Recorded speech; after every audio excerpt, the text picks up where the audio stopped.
Good morning. Top Flyer, are you there? Oh, wait, I gotta get on the Discord first. Of course he's there. Here we go. Hey, Top Flyer, good morning. Hey, good morning. Good morning. Your morning came early. It did, right? It did. Let me get started here. Let's try that. Let's try that. And, oh. Well, we don't have it aimed very good this morning. It's still early. Well, while you're working on that, I'm going to be working on this. Oh, very good. I got one cup down. Thank you. Yeah, same here. And I've got my grapefruit water that I always have after my coffee Oh, nice. with backup right behind me. And let's see here. Oh, that one. That tastes good in the morning, doesn't it? right? Especially when it's all chilly and cold out here. So we're in 29 Palms this morning in the sim. And look at that moon setting up off through the plane there. Wow. I'm taxiing down. By the way, I'm down here, I think. And I'm taxiing down to the FBO to start out. I didn't see you right off the top of my head, or see, am I in GA here? Guess I am in GA. Let me see if I'm on the right server here. Okay. Yeah, West USA. I'm over here in GA, so let me turn around and see if I can see you. Oh, yeah, I see you down there. Okay. Now, it looks like either I have the scenery or you have the scenery for 29 Palms, so you're up in the air from my perspective, but that's okay. I thought I have scenery for 29 Palms. Yeah, I moved all of my flight sim, add-on files, the scenery and airplanes and stuff over to the D drive, and I'm able to use the add-on linker to pull things in from the D drive, which I didn't know, which helps free up disk space on the on the hard drive. Right. So I got a bunch of stuff turned off, so I don't remember if I've got the 29 Palms in my flight sim marketplace, or so if I do, I still have it. If I don't, then it's probably turned off because I turned everything off when I was moving things over. Oh, gotcha. Type of thing. So we'll see. Well, no worry. We're not going to be here long, so no worries there. But yeah, I think I do have it loaded because I've got the fence with the barbed wire. Oh yeah. And I've got the water tower, or water tower, the lighted tower and the buildings, the picnic table. So I think I do have it. So anyways, I'll taxi down there to you. I'm just going to do the NX Cub, I think, this morning. Okay. You're better at the tail draggers than I am. So I'll taxi down to you. Sounds good. And what I'd like to do while you're doing that is let me pull this up on the stream. See if that works. There we go. So there's this website we stumbled across a while back called Abandoned and Little Known Airfields. And some of you that have been following the channel for a while will remember this. We used this website to find an abandoned airfield that was out by Edwards Air Force Base. And we went and paid a visit out to it. And it was an airfield that was, managed and looked after by a woman by the name of Pancho back in, I guess, the early to mid 30s, mid to late 30s too. And she called it the Happy Bottom Riding Club, as I recall. So she had an airfield out there with some hangars. She had a restaurant, and she had like some motel rooms and stuff like that. And the test pilots from Edwards Air Force Base, Chuck Yeager among them, would frequent her establishment and she had like a dining room, a dance room, and stuff like that. And so it was quite the hopping place back then. And we visited it, oh, probably a year or more ago, something like that, I think. And Yeah, we did. just this past week or so, Splasher Six stumbled across some scenery that got uploaded for it, and I thought, let's go visit our old friend Pancho Barnes, and let's go check out the scenery, and just have a flight over the Mojave Desert, and so here we are. Yeah, I think it'll be a blast this morning. Great idea, and it's boy, sure great to have somebody develop all that just for us to peruse around on. It sure makes it a lot of fun. So thanks to whoever did all that work. We'll be happy to enjoy it. I'll have a link to the flightsim.to download here in a moment. We'll get that going, but first, let me show you guys this abandoned and little known airfield's website. Uh, the site owner, Paul Freeman, up here you see, was kind enough to allow me to use his content on our streams, and so that was great. And the more people know and learn from what this guy Paul Freeman is doing here with this site, the happier he is. Is what he told me. So we're in California, and now we're scrolling down to I guess it'd be the southwestern area. Let's see here. Oh no, Mojave area. And then we scroll down from here just about a third of the way or so. There she is. And then right here you'll see Pancho Barnes' Airfield, Roseman, California, west of Edwards Air Force Base. And this guy does a great job. We'll come in here a little bit later when we get to Pancho Barnes' place. But he has the old sectionals, and you can see Barnes being called out right here. And this is an October 1941 LA sectional chart. Pretty cool. Wow. And then there's Pancho Barnes. She was featured, I think, in a couple of movies about the Chuck Yeager times and whatnot. But I think the most notable movie is all the right stuff or the right stuff. And her character was and the Happy Bottom Riding Club was in that movie, the right stuff. So with that, let's turn that off. And Yeah, that's way cool. Well, Flux, now you got me going, so I'm going to get the steerman here. Okay, I want the open engine liveries. Let's pick something that's decent. Let's see. We can't have an NX cut. If we're all the way back in time, we have to be the part. Yeah, And I'll think. I almost wore the goggles and everything, and I'm like, I don't think I'm going quite that far. Right. We could have done that. Yeah, and you still can. You still can. I got the scarf going, a leather jacket, so. Yeah, that's true. Yeah, let me load this and let me pull that up. That'd be kind of fun. Nice. Wear that this morning. So let's see here. I want to get to 29 palms. There we go. Take that guy right there. Larry Gopnik's in chat. Good morning, Larry. Morning, Larry. Good to see you. All right, let's see. First, here is this. The abandoned and little known airfield's website. And let me get that out there for people to be able to access.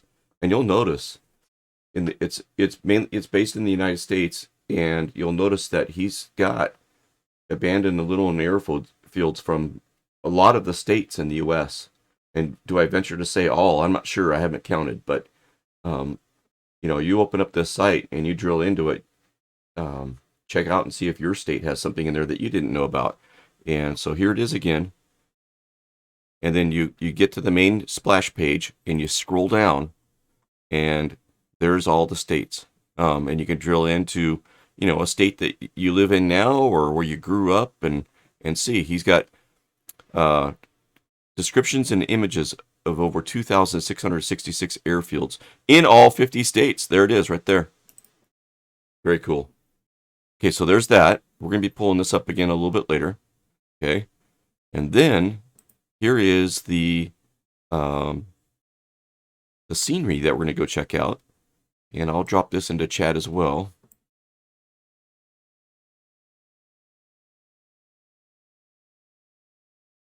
Here we go. This is the Happy Bottom Riding Club, 1935 to 1953. And there's some images from it. We'll be going to check that out. And Frizz is the developer on this one. So, shout out to Frizz. And, buy him a coffee or something if you download his scenery on here. And I'm sure he would appreciate that. And, tell him Foxtrot and Treetop Flyer sent you if you guys go and download it and, make a comment. That'd be kind of fun. He did mention that this is a kind of an early version. He is hoping to find more photographs for reference and stuff. So some of the airfield is more detailed than other areas of the airfield, but still, it's just so fun that something that we were interested in all those years, or a year or so ago, is now got some love, and we get to go check that out. So yeah, good stuff. Here's a picture. Pancho's Guest Ranch Hotel and Happy Bottom Riding Club. And look, looks like a steerman right up there. Oh, hell, we had more fun in a week than those weenies had in a lifetime. And she's talking about the test pilots. Oh, that's so funny. Yeah, she's a character.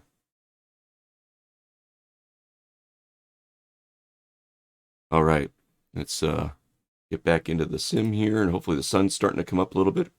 Ooh, look at that.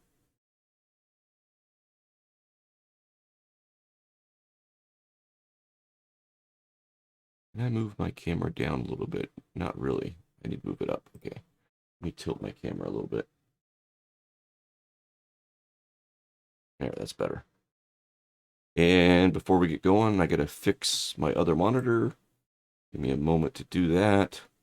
Where's my side view?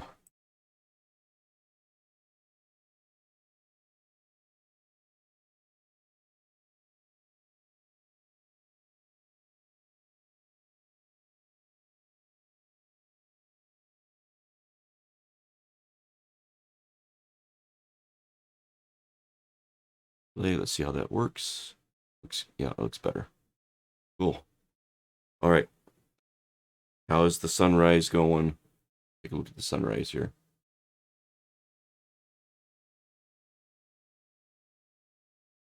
Ooh. Sun's coming up. It's not quite up yet, though. Wow. I'm going to go ahead and try real time and just see how it goes.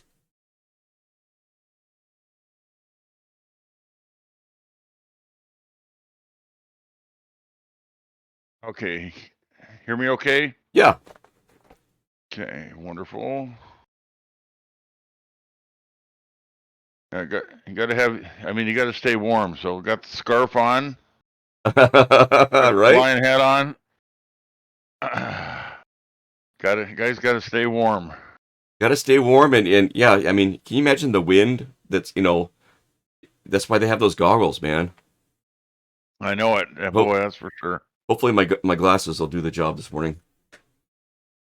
Let's see. I'm going to. That looks great. Yeah, there's that. I got real time at 7:22. So it's still morning. And I can see a haze over the desert. But you're a little bit darker there. Let me, fuel's on, okay. Mixture is on. Let me crack my throttle a little bit. Let me get my plane started, then I'll double check my, Okay. And let me turn on my sim sounds here. Forgot I had those turned down for the intro.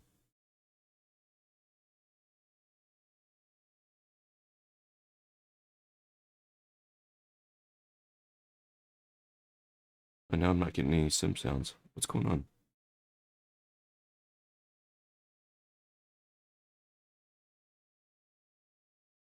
Huh. Chat, can you hear my sim over the, you hear any sound coming from my sim? For some reason, I'm not getting any sound here. The heck?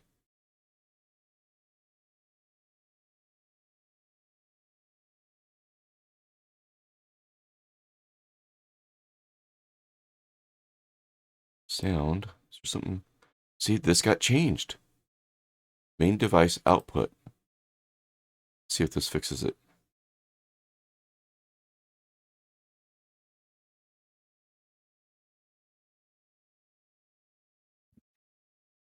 Communication device output. Output. That's going to be this again. And apply and save. Back. You didn't have sound on the aircraft? Yeah, I don't have any sound Huh. That's weird. coming from the sim at all. Okay, my prop is not turning. What am I doing wrong here? Ooh, that sunrise is looking cool. Come on, baby. Yeah, it does look cool. Oh, she's not firing up. Maybe I stood here with the battery on too long. I didn't realize I had stuff turned on. Okay, I'm going to go into developer mode and reload the aircraft real quick. It'll only take a second. Okay, no worries. If I do it this way. And then we should be good. Let's see. Options, Windows, aircraft. We'll just hit load again. That should reload me quickly. Okay, and then I want to go back in there and turn that option back off. Yeah, you wouldn't think I've been streaming for 2 years, right? Or flying the sim for years. Funny. All right. Well, that's all right. No worries. Hey. We know our way around the sim. That's the fun part. Yep. Hey, Sergeant Staff, and good morning, Larry. Good morning to both of you. Yeah, good morning, Sergeant Staff. Let's see here. Case prop is turning, but I still don't have any sound in my headphones. And let me see here if I turn that off and on. Nothing. That is so weird. Output device. This still says default. Okay, hang on. Did you say the prop's turning? Prop is turning. But you have no sound. I have no sound.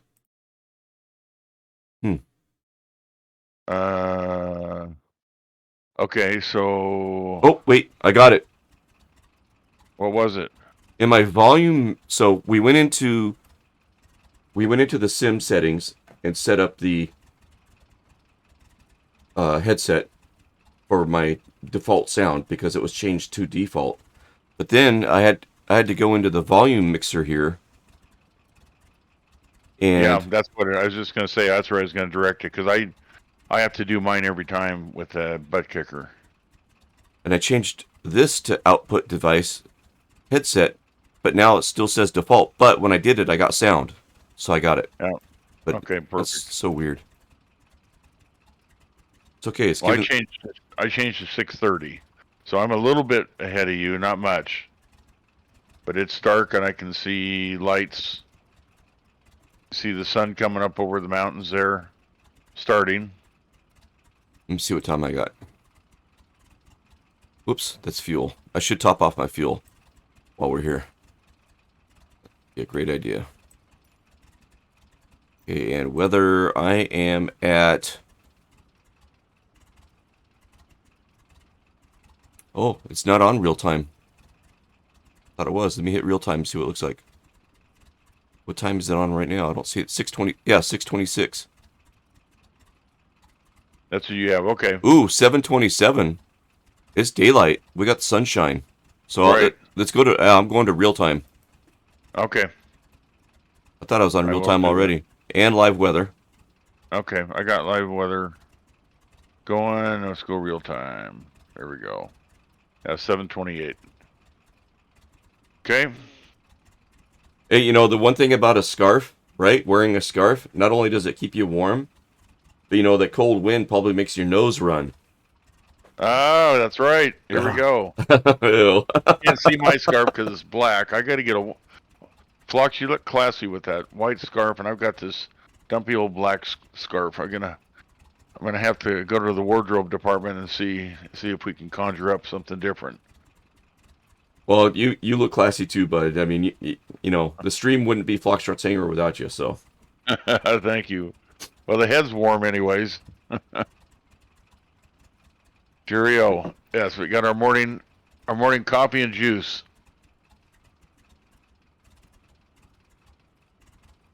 Everybody's like, come on, guys. Let's get going. Let's get over, you know, let's get the bromance behind us and, you know, let's get up in the air. Yeah. Yeah. Oh, see, there you are up above me. Oh, yeah, because of the scenery. Mm-hmm. But you look just fine to me. Okay, good. Oh, I got to share my screen. That's what I forgot to do. Oh, yeah, we need to set that up, don't we? Good idea. And then you can look and you can see that I see just fine. And I'm going to stick with 720p. It gives me some other options for higher resolution, but I seem to show up pretty good at 720p on yours. And good frame rate. Sounds good. Yeah, let's get to you. And live, watch stream. Full screen. Oh, that's a pretty red. Cool. Let's turn off this participant thing. There we go. And then we want to go to your stream, which I think is this one. There we go. That looks better. There Nice. we go. All right, are we ready? I think we're ready. I'll follow you. Okay, let's kick the tires and light the fire, boys. Here we go. Looking back at Flock, sir.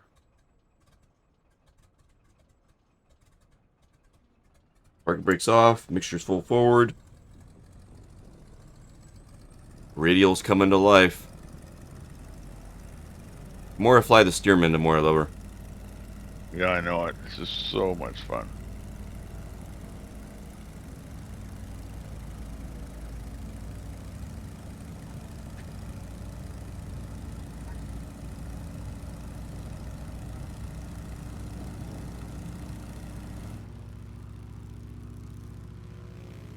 Nice.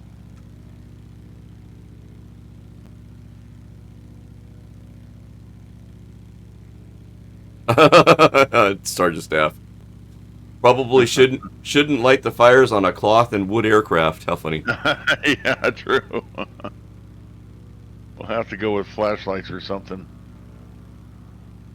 Okay, a little trim action here.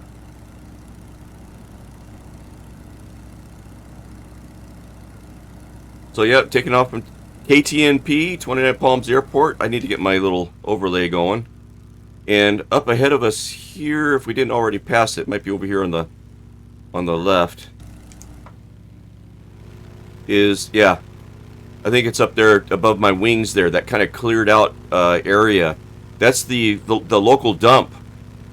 And the reason why I call that out is when my dad was a glider pilot, the glider pilots would use the heat from the metal and debris that was out there at the dump to gain lift. It would have enough heat coming off of the garbage and stuff down there that would actually generate the air, you know, going up in the air, making some lift.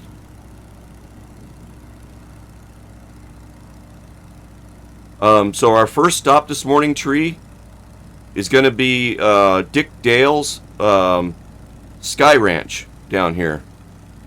Okay. We'll do a stop and go down there. Okay.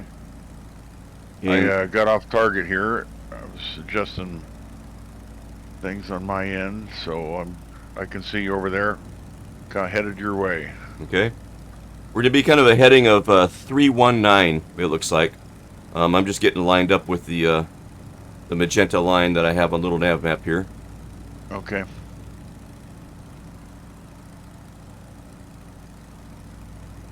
Let's see. Larry says there is an abandoned airport here in Nashville that is now a park, complete with runway, taxiways, and hangars, that was named after famous aviatrix Cornelia Fort. Oh man, that's cool. We have to check that one out. That'd be good. Who was in the air during Pearl Harbor and was killed during a Wasp ferry flight. Her character has a small part in Tora Tora Tora. Oh, Larry, that's interesting. Maybe we could check out her that place and maybe learn a little bit about her story. Maybe we can do that next Saturday morning. Yeah, that would be fun.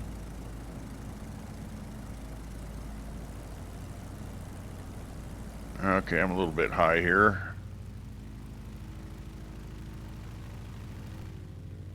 Yeah, there's Tree. The biplane wings are kind of I can see them in the sim there. It looks cool. Yeah, it's fun. That's why I went back and got the. I thought, no, it's not going to be as much fun with the Cub. All right, we're keeping a lookout for Dick Dale Sky Ranch. I think I see it up there. Yeah, I've got it. Looks like a little runway off our nose up there. Is that a touch and go or a stop? Let's do a stop. I said touch and go, Okay. but let's do a stop. That way we can take a look at the scenery. Okay. I think I put it in my community folder last night. Yeah, hopefully I did the scenery right.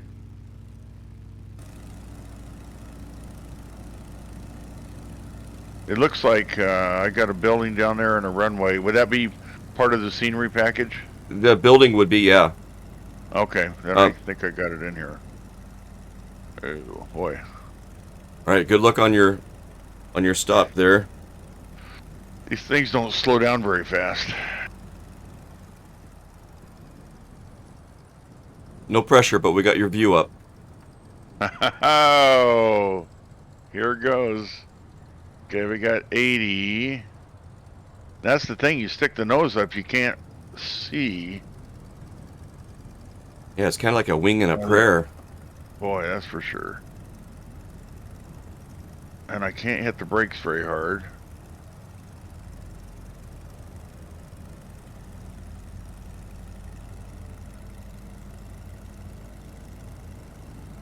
Oops. Guess I'm a little... Ooh, easy, easy, easy, easy. All right, now I'm coming in now. Nice job. Okay, where's that runway? Oh, darn it. Add me to the rip club. I hit the brakes one. Oh too many. no! All right, we'll get Darn that it. updated here in a second. Dang, I had it too.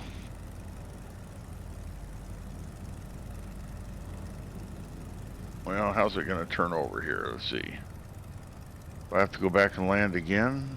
Oh, there we go.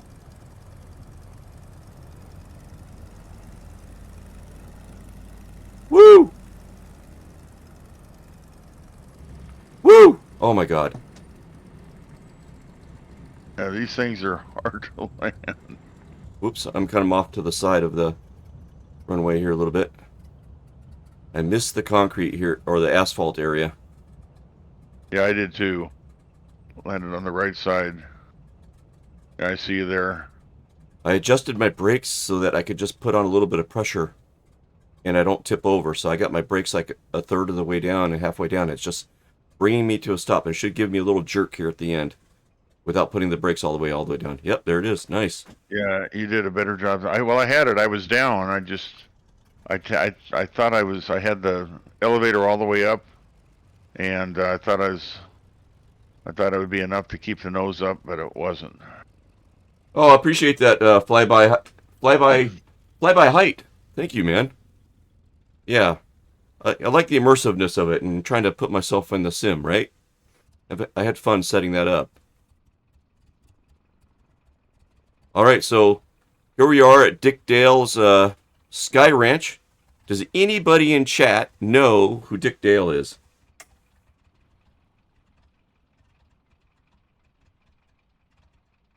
Let me bring up little nav maps so you folks can see where we're at in the world. Let's see, where's the little land map? There we go.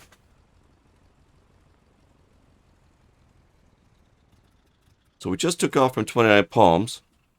If I zoom out here, Los Angeles is down here, okay? And Salton Sea, Palm Springs, California is in this area here. And then 29 Palms is just right above the Joshua Tree National Park here, you can see. And we just took off and we headed up here to the northwest a bit to Dick Dale's Sky Ranch.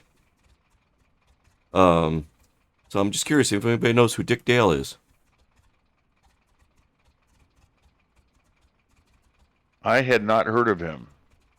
Sergeant Staff says, I just know you should never trust a guy with two first names. Flyby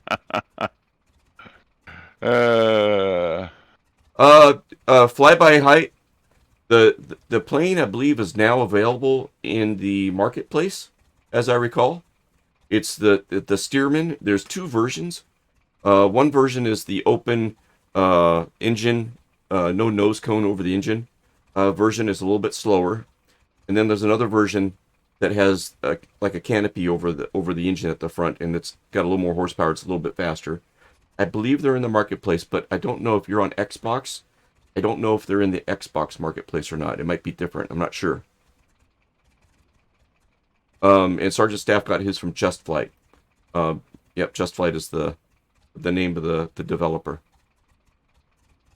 And then there's some liveries available on flightsim.to.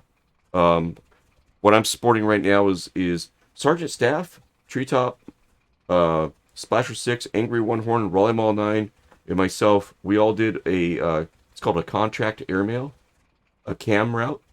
And it's 1920s, 1930s U.S. airmail, how it was delivered way back when. And so we ended up getting these liveries because these are the old airmail paint schemes that were used in real life back then. Treetop and I had Route 32, and you can see on the tail here, this one here is number 32. Yeah, that's neat. Yeah, U.S. airmail. Anyways, fun stuff. Sure, I should have picked. Yeah, I should have picked that livery. No, that's right. We're having fun, and I can see you. Plenty of screenshots. Oh, my bots aren't working, guys. I gotta fix my bots. I was trying to do a link to my Discord, because then I could post a link to all this stuff later on, but it's okay. You have a PC. That's a great liveries. I love the older planes. Nice, cool. I'm glad you got a chance to see it. All right, so let's take a look at Little Damn Map again. Okay, so we're gonna take off. We'll take off runway 12. It looks like here, and then we'll take off, and then we're gonna do a 180 and continue flying, kind of to the northwest on a heading of 323, and we'll head up over this way, and you can see on little nav map, there's this, what looks like a little village here, right? If anybody's familiar with the 29 Palms area, you may have a guess of what this might be. It's not a village. It's not a town in real life. I'm gonna give Chad a second to see if they have an idea of what it is.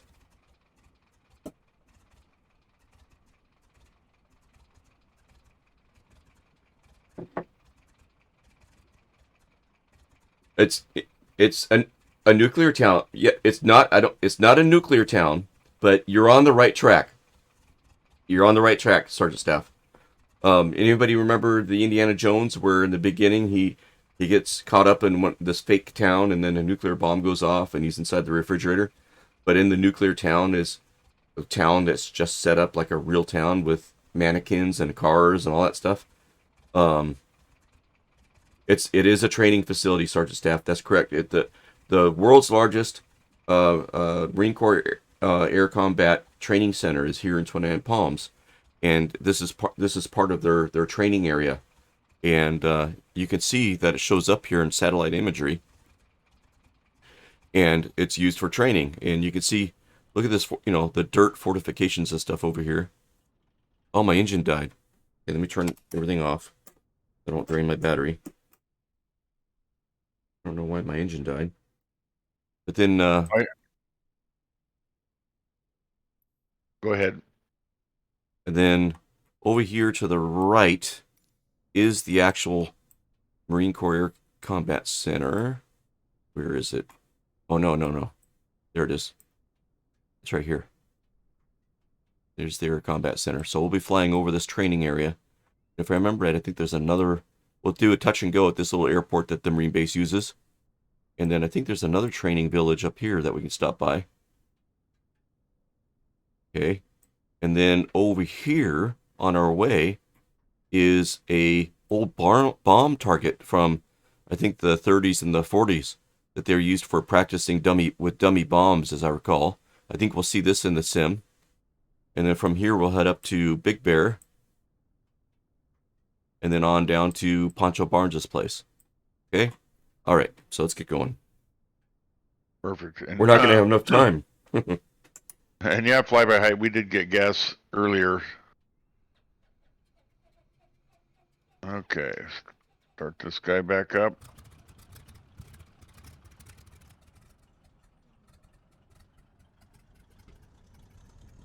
There we go.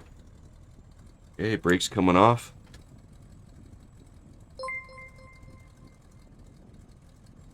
Fly by height, thank you for that follow. Much appreciated. Enjoy your joyride in old 1.8 Romeo there in the top corner up there of the stream, the left corner. All right, we're rolling.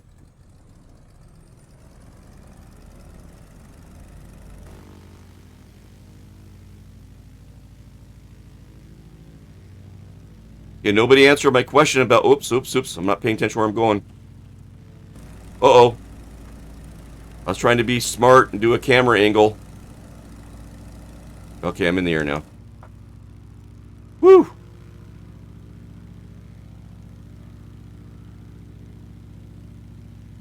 Treetop, your takeoff was much better than mine. I learned from you. Man, you have to pay attention. You got to give this thing a lot of left rudder. Keep her straight. You're circling around to the right. Okay. Right, Sergeant Staff? That's what it sounds like. Ooh. Careful, Doug. Dang. Yep, I got gas. Yep. That's what it sounds like. It's carburetor's misadjusted. Almost like a bush takeoff, one wheel takeoff, right? Nice. Good call out.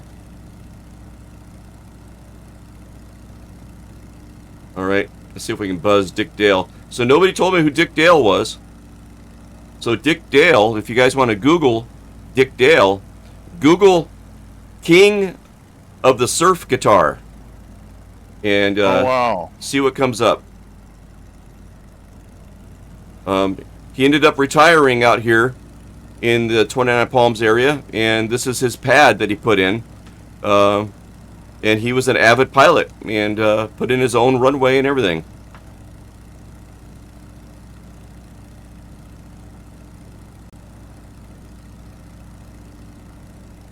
Oh yeah, Larry says, oh yeah, I know Dick Dale. Yep. Hey, you're in chat. Nice. Good morning. Good to see you. Welcome in. All right, so we're coming up on the Marine Corps Training Center here, and just like we saw in Little Nav Map, I'm starting to see what looks like a little town up here, guys. It's actually rendered in the sim, the little buildings and stuff from the training center.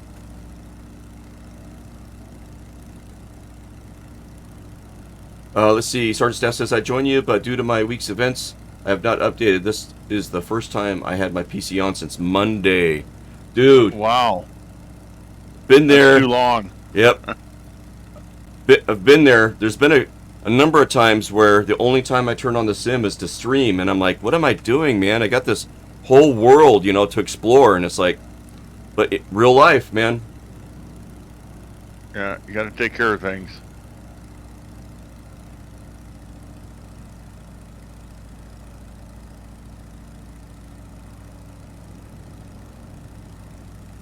All right, Tree, we can't do no more lollygagging. We gotta We got to stay focused and get to our destination, right? Yeah, we got to hit it hard. Okay, here's that little town, that little training center we were seeing.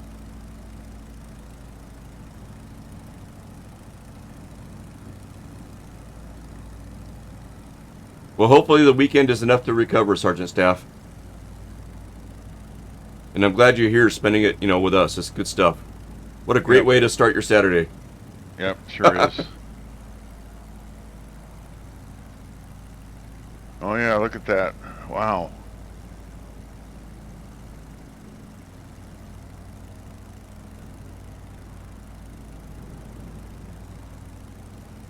That's pretty cool that the sim picked up on those buildings and stuff out here, right? Sure is.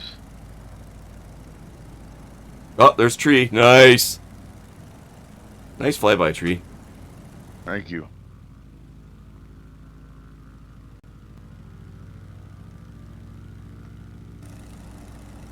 I think I need one of those push button gizmos like you have. I can switch back and forth on my other screen, the nav map, and would be kind of handy. Right? Back to Twitch.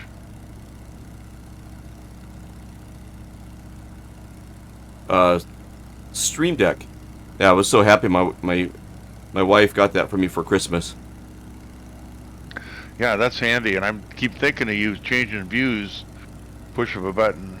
Not that grabbing the mouse and clicking isn't that difficult, but still would be handy to have a push button right on my left hand Oh, for flying along. Tree, look at what Flyby Height is asking. Just a sec here. Let me get back to. Oh, how long you guys been flying the sim? Well, this sim ever since it came out, which is, what is it? Vlogs coming up on more than 2 years. Yeah. I think September 2020 is when it came out. Yeah, so we've been on it for that long, but we've believe it or not, flown every version all the way back 40 years. All the way back to when before Microsoft had it, and it was Sublogic, and it was actually on a Commodore 64 that we flew. So yeah, long time, and we're happy to see it evolve to this level, and it keeps evolving. Right?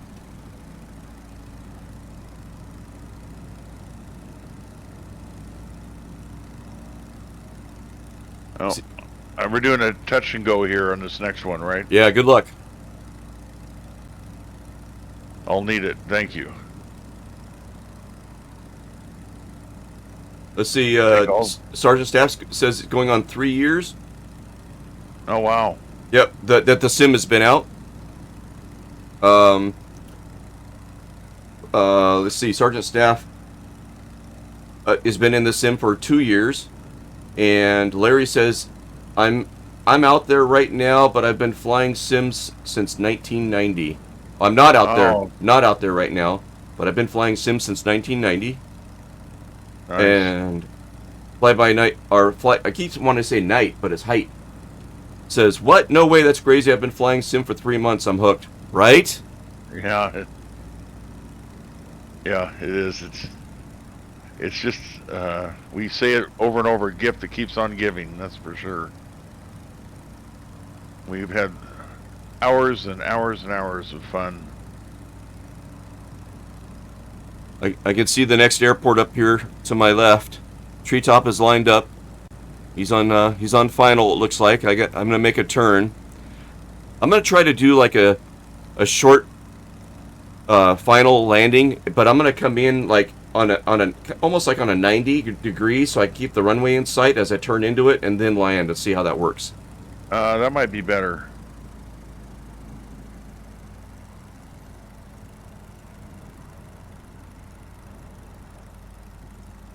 Oh, I'm way too fast again.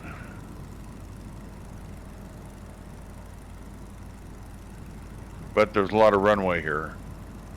I should be able to float it here, I hope. Keep floating, keep floating.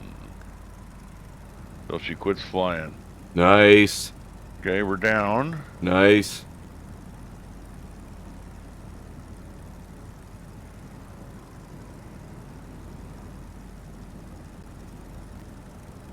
Just touching those brakes. Nice and easy. Nice job. All right, going back to my view. Okay, and we're just going to keep... I'll let you pass me here. So we stay together here a little bit. Setting myself up for that kind of view to where I can kind of keep the runway in sight as I come in. We'll see how this works. This runway's long enough. I think I can just pull to the side here. Watch you go past and then follow you back out. Roger that. It's my airspeed. Right where I want to be. Okay. Keeping that... There we go. Alright, so I've got to kind of commit to memory where that is. Looking good.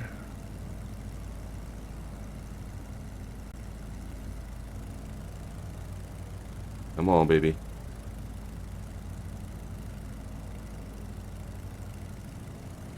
Where's the runway? I see a white line over there. There we go. I'm off to the right, left a little bit. There we go. There you go.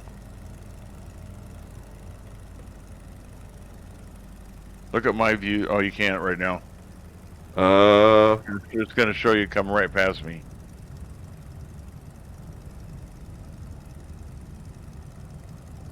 There we go. And I'll just keep you in sight there. Whoops. There we go. That's awesome. Yeah, I was able to hit that button. Yeah, it's cool. All right. Taxi back out there right behind you.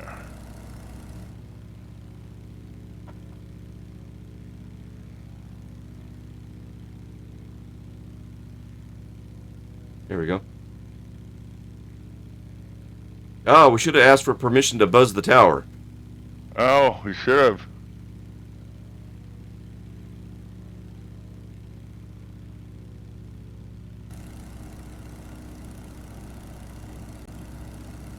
Oh yeah, plenty of room.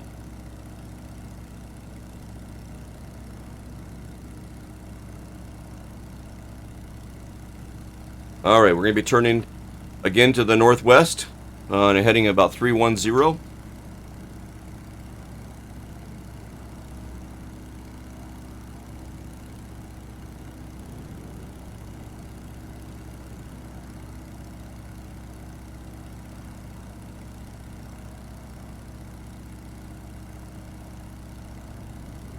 And there's like another training area up ahead that we'll be able to fly over and check out. Then we'll check out that bombing target, and then on up to Big Bear, and we'll just cross our fingers that we have enough power to get up into the mountains there into Big Bear.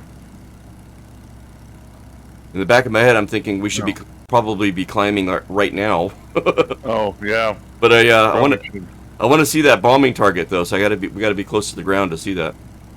Okay. Nice.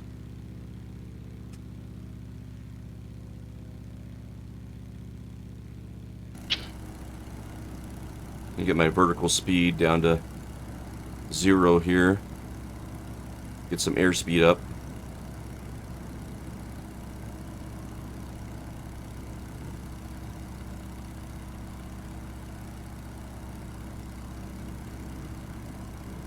There we go.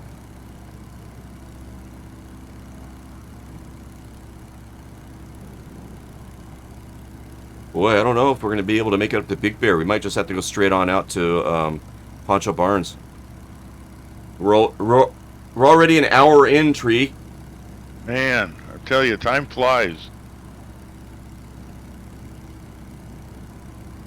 Pin it to the win it. Nice. Yeah, thanks again for that follow flyby height. Much appreciated. This guy likes to float to the left a little bit. At least in mine.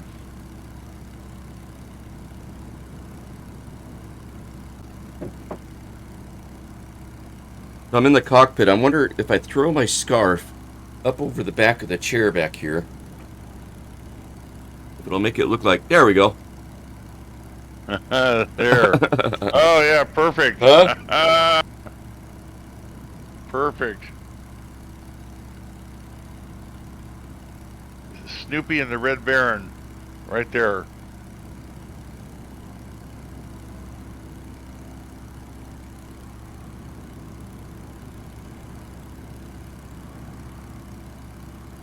Foxtrot, let's see, your landings look super cool in your side cockpit view. It just needs to be rotated on the pitch axis a little bit. Okay, let me do that. Thank you for calling that out. You got it. Tree, it's gonna pause me here for a second. Okay. I'm gonna fix my view here. On the pitch axis, let's see, is it this one? Wrong one here. This one? Come on. No. Is it this one? That's not it. It's this one. There we go.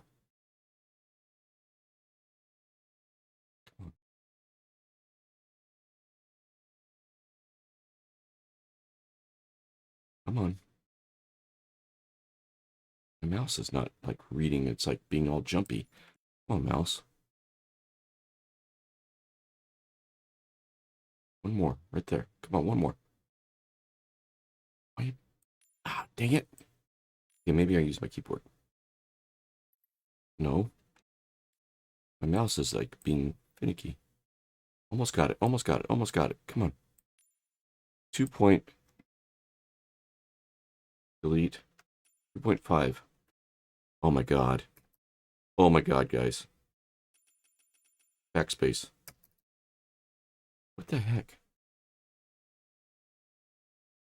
2.5. Are you kidding me?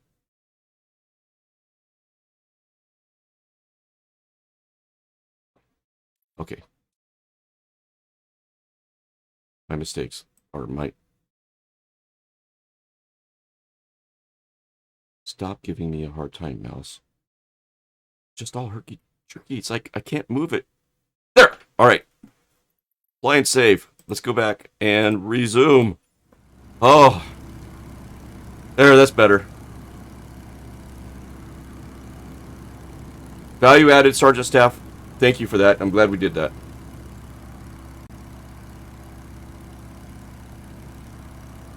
Yeah, I was looking at the horizon. I was trying to figure out the horizon there. Okay, Tree, I'm rolling. I'm on you. At your let's see, about 5 o'clock here, 4 o'clock. And we're still close together though. It's all good. Okay. All right. I'll just stay on the. Nope. It's good, Larry.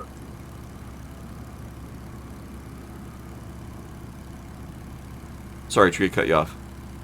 Yeah, I think, I don't know, Big Bear, we might have a lift problem at going that high with these things. Yeah. A little bit of horsepower that they have. I think we're going to have a lift problem and a time problem, so I think we'll head on out to Pancho Barnes' place after this. Okay.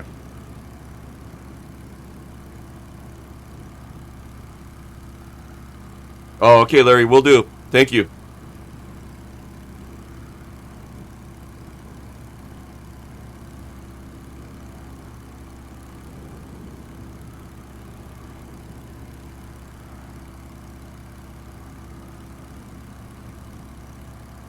Alright, let's see if we have a little town here. We do, off my left wing. So all this stuff this is all the scenery add-on then. Am I correct with that? No, this is satellite photogrammetry. Right here. Yeah, okay. Yeah, this is part of the Marine Training Center. Oh, gotcha. Okay. And so in real life, there's these structures out here. They're not like real homes and stuff, of course. Some of them are like, 20-foot containers and 40-foot containers. But Asobo's AI, sees a structure and puts in a 3D object as a structure there for him. Don't know if it did it here. This might be satellite imagery. Maybe the buildings didn't come through on this place. But it did on that other one. Gotcha. Can't tell if there's 3D buildings down there or not. It looks like there might be, but it's hard to tell. Yeah, looks like there's some.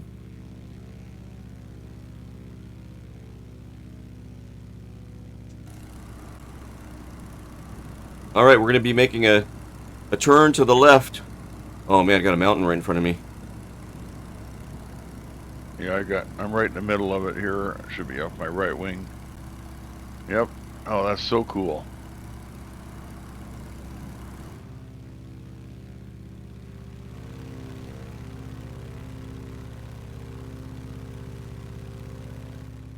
There's tree. Am I too far ahead of you? No, you're fine. Okay. Yeah. We're going to be heading kind of in this direction, 256 degrees here for about 5 or 6 miles, and then we should see an old bombing target that they used for practice back in the day. Gotcha.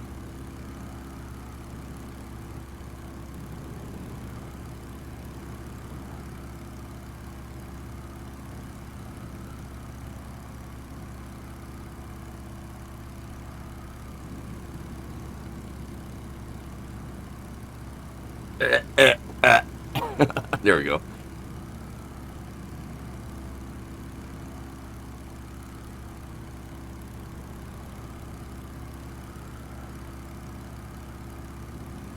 So has anybody other than myself been out to the Mojave Desert area? This is where I grew up before I moved up to the Pacific Northwest, and Treetop and I ended up becoming neighbors, which I failed to mention at the beginning of the stream. So for those of you just joining us, welcome to Foxtrot's Hangar. I'm your host, Foxtrot, and right above me is my in real life next door neighbor, good friend and co-host, Treetop Flyer. Welcome, everyone.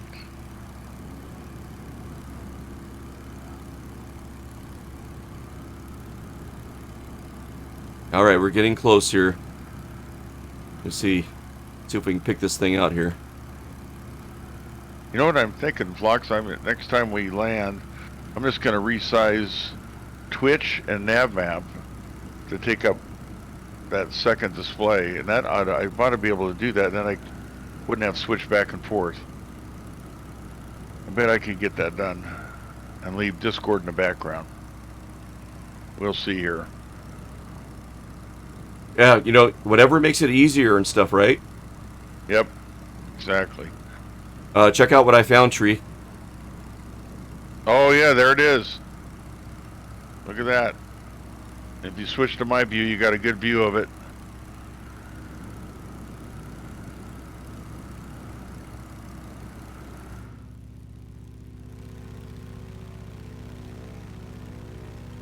Nice.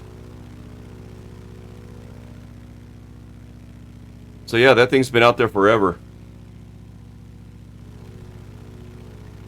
Well, look at that big radial engine right there. Isn't that amazing? Right? Oh, bank angle. Bank angle. There we go. Then another picture of it there. So chat, Really can't. is that coming across, chat, where you can see it? There, you can see it now off my wing there. Ooh, easy. I think these things were made to do that kind of a drop.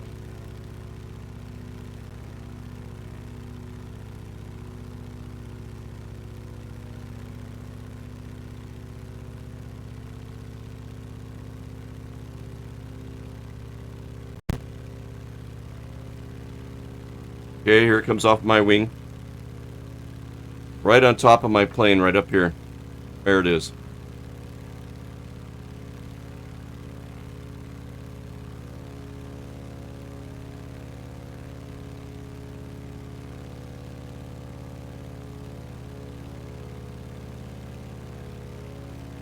Kind of cool. Chunky Flyer, welcome in, man. Good to see you. I just threw it. Did you hear me? Did you hear it?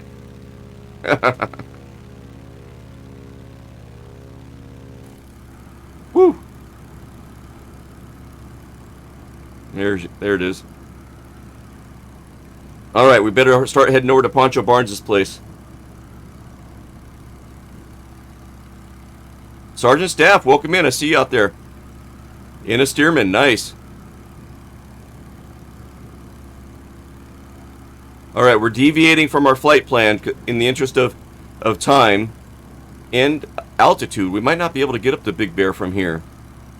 So let's we'll head on over to Pancho Barnes' place. Let me see here. Let me get a trajectory here. Looks like we could follow a road for a lot of the way. So we'll pick up this road.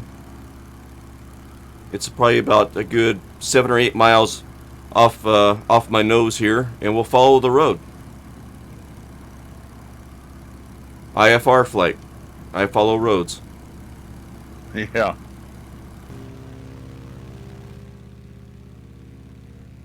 Yeah, there's stars. Actually, that works pretty good. Sergeant Sorry, Staff, I yeah. didn't mean to. Oh, go ahead. No, you go ahead. I got it figured out here where I can at least see chat, half of your screen, and I got nav map going, so that works. Nice.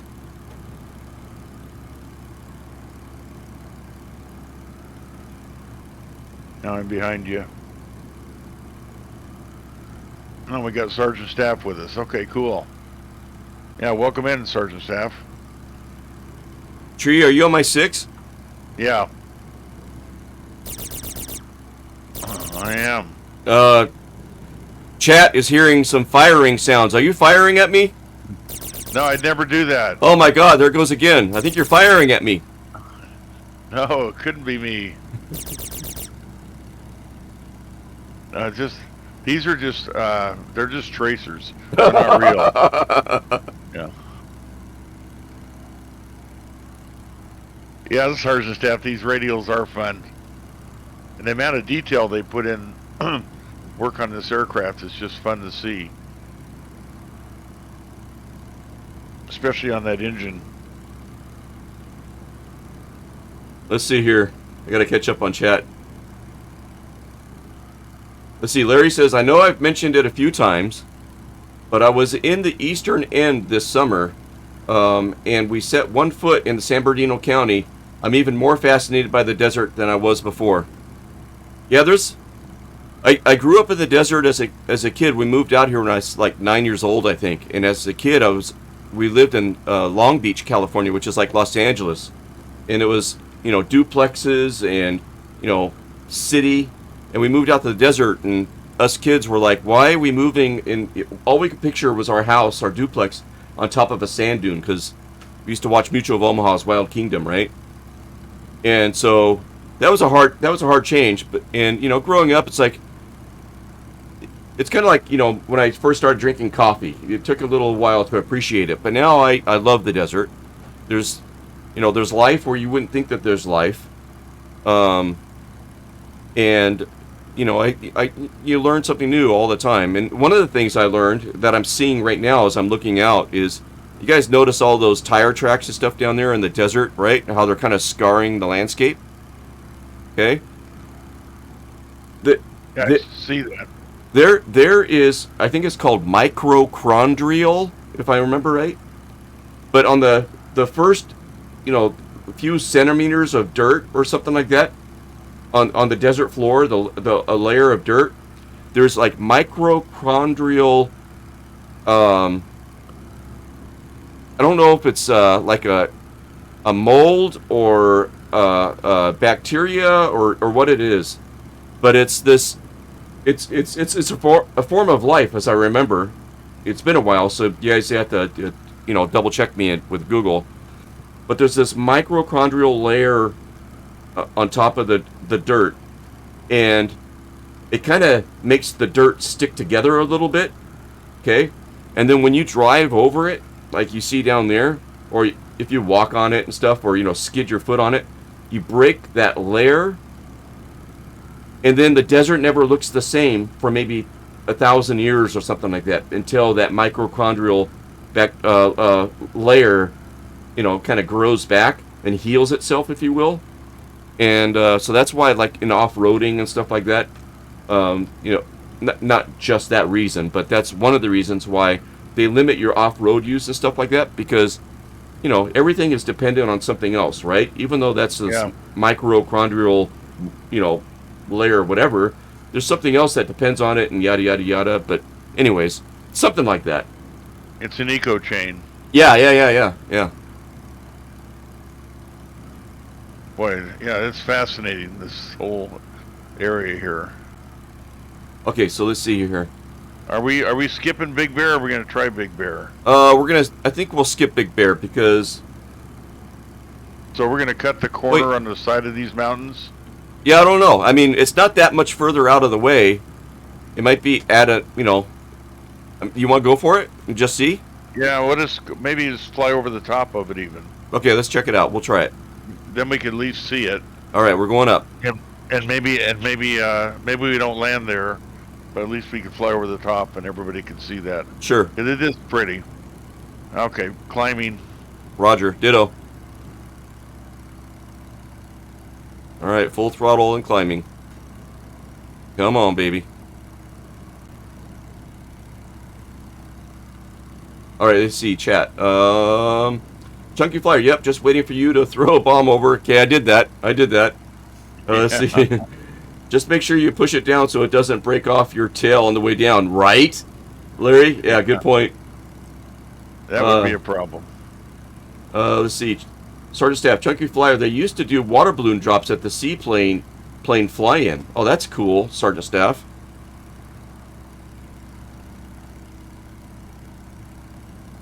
No explosion.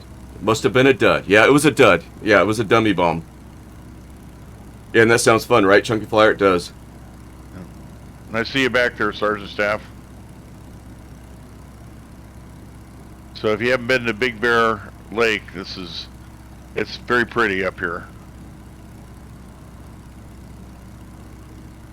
Keep on climbing, keep on climbing. Yeah, we're about 800 feet a minute is about sustained climbing on this thing.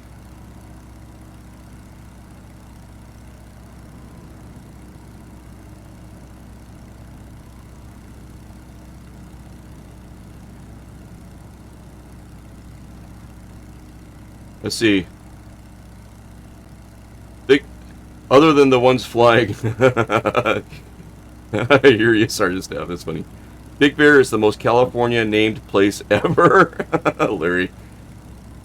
Any excuse to fly a radial, I'll take it too, Sergeant Staff. Yep. Sounds more like a Kessel Run than Verdun. Nice. Let's see. Chunk of Flyer lives in Vegas. The desert is amazing, hot but amazing. Let's see. Until you go to Death Valley, right? DH Paradox checking in. DH Paradox, welcome in. Good to see you, bud. Nice. All right. I'm starting to stall a little bit here. I don't know. I got to look for a little low spot in these hills here. There's a little low spot over here to the right. I could better shoot for that. So you're going to go right over that airport. Going to turn to the right myself. There we go. Right about there. Boy, man. Yeah, this climbing in this thing is hard. I know it is. Yeah, this works better on my other screen. I can see both at the same time. I'm gonna adjust. I'm gonna adjust my mixture and see if that helps. Oh yeah, same. RPM.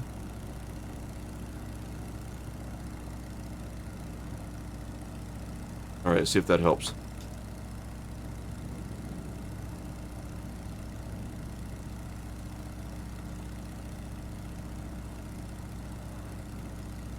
Paradox, we're in the Stearman. We're in the Stearman this morning. Heading out to Pancho Barnes' place. I'm using the U.S. Airmail livery that we were playing with earlier. A couple weeks back. Having a hard time getting up to Big Bear. We'll see how this turns out.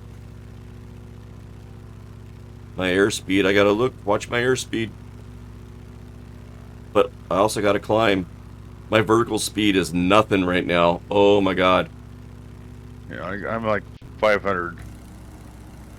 Yeah, and I wonder why you've got so much better climb than I do. Let's see. I don't know if I'm higher than you though right now. It did drop back down. Well, you almost have to mess with the trim. Where are you? Are you? I There you should are. be in front. Yeah, I see you. But yeah, those hills are way the heck up there still. Yeah, what kind of weight am I Right. carrying? Let's see here. Yeah. Just a pilot. I got 35 gallons of fuel. Center of gravity, I think that's okay. I don't know. Oh my god. Yeah, I don't have a mailbag, so weight shouldn't be too much of a problem. Yeah. Yeah. Yeah, my fuel, maybe I'm a little heavy on fuel to get up here. Yep. Oh my god. Yeah, I'm not getting any climb, and I'm almost at stall speed.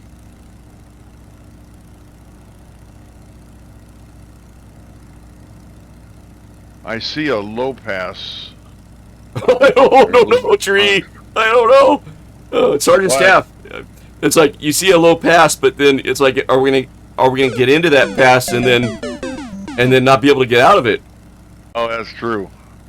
Dang. Sergeant Staff, how are you doing? Right? Mario Def. Yep. You're doing fine. Why am I not able to climb? I'm not though. Or now I'm not. I have what I have, but I don't know if this is gonna be enough. Boy, gonna be close.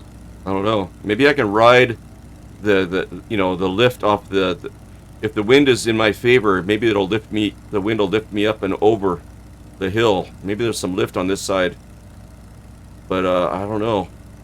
Man, I'm certainly not gonna lose any altitude while I'm over the lake and that sort of thing. Keep what you got. Oh man, I don't know. I don't know, Flux. I've got my yoke almost all the way pulled back, and I had to lose some. I had to lose some altitude. I started to stall. I'm at 60. I'm just above 60. I don't know. I don't know. Oh man, look what's in front of me. Let me look here, see if I got any options. Oh man, I don't know that I do.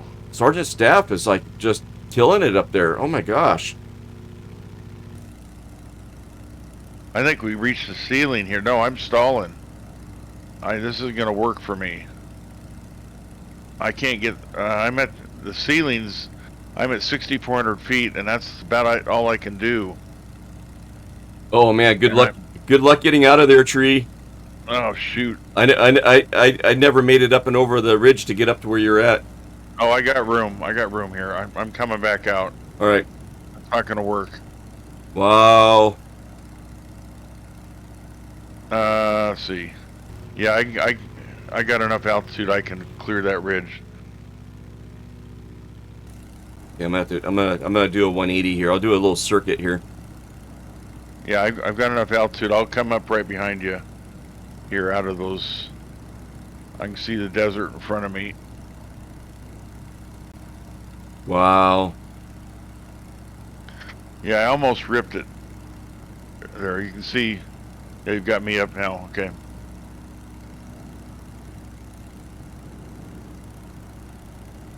Yeah, see, I'm back down to. Well, there's 6,500 feet, but boy, up there in the mountains, I was almost stalled twice.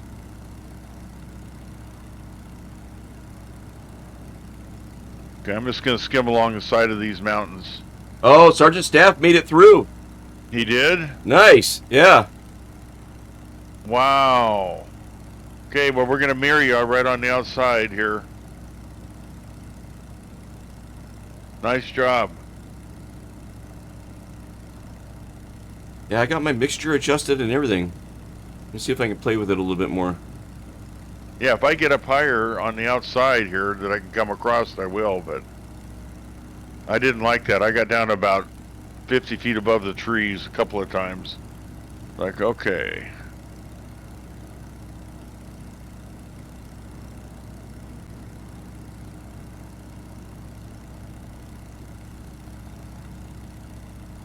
I wish you guys could see my my yoke.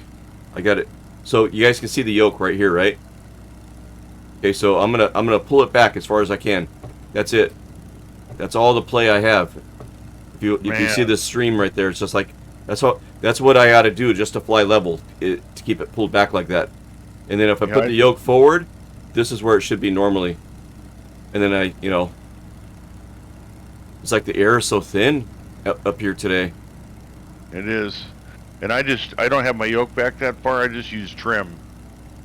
Yeah, I should do that too. I'm not fighting it. But if you switch to me, I'm right along the edge of the mountain here. Looks like about 500 feet would get me over the top. Wow.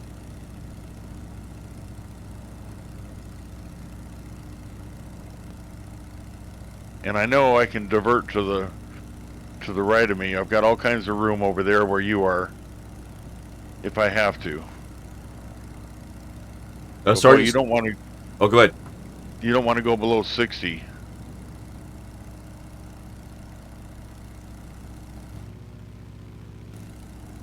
And Sergeant Staff says, "Fine so far. I am through." And then he says, "That was kind of hairy at the end there." Yeah, I'll bet it was. Nice.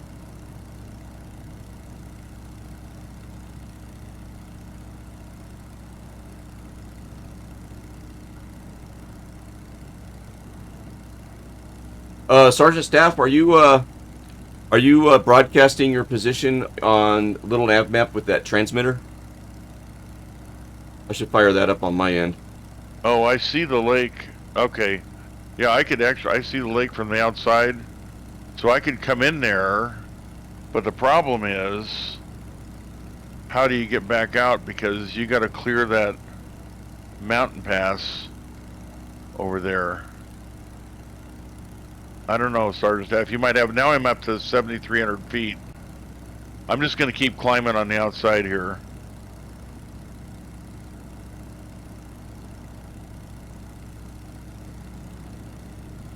See where everybody is here. See what I can. Oh, maybe I could have made it in that way there. Yeah, now I can see the water from out here. Okay, Sergeant Staff's coming over to my position. All right, we should probably head on over to Pancho Barnes' place. But let me share your view tree so we can see the water. Okay. Okay. Oh yeah, Big Bear Lake is up over that way. Yep, and you can see there's snow up there. Yeah, when I lived in the area, we used to go up to Big Bear, and it's where I learned to ski on the ski slopes there, and been up there a number of times with my dad's friend, who was also a pilot, to get those $100 hamburgers flying out of 29 Palms up to there. Yeah, what's cooler than that? Yeah, I guess it's not Big Bear Lake I'm looking at, but it's the body of water. So we're just cutting a corner then, Phlox, is what I'm understanding. Yeah. Yeah, I'm just gonna cut the corner following the mountain range here, the edge of this mountain range. Okay. We'll start heading up. 8K. Sergeant Staff got the 8K. Well, I'm almost there. 7,700. But boy, you just barely climb. We're talking 100 feet, 100 FPS. Go ahead. Oh, Sergeant Staff, so there's this transmitter thing on a little nav map where you can transmit your position. And it's a download, I think, from flightsim.to also. But he mentioned his quit working, and mine did too. But then it seems like they changed the URL file or something, because I noticed my URL file to connect the transmitter had changed. So Sergeant Staff, this is the URL that I'm working with right now, and then it's set to custom on the online service. I'm just curious if yours matches that, and if not, that might fix it.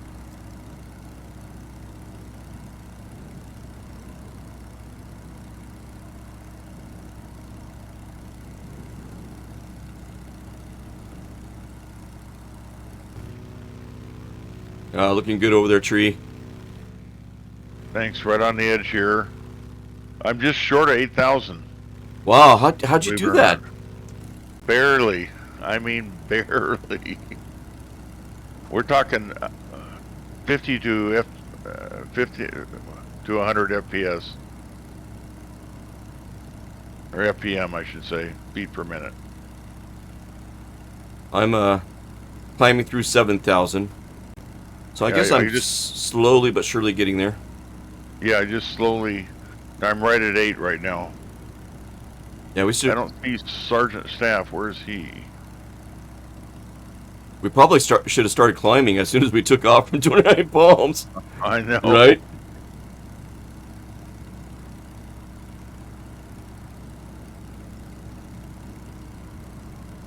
Sergeant Staff must be ahead of me right on the other side of the mountain there. Let's see if I see him.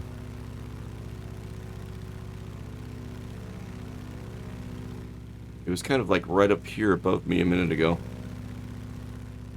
Now we're gonna head out over the valley anyways here. Isn't that a pretty? Look at Oh. that! Look at that view, guys. That Stearman with the Oh, sun yeah. behind it. Isn't that great? That's awesome. Yeah, I see you guys over there now. Okay, I'm gonna quit for the altitude now. Now let's get some speed. Drop that nose a little bit. So you guys are out on the valley. Maybe just try to maintain what I already have to a certain degree, because we still have to go over those mountains right there.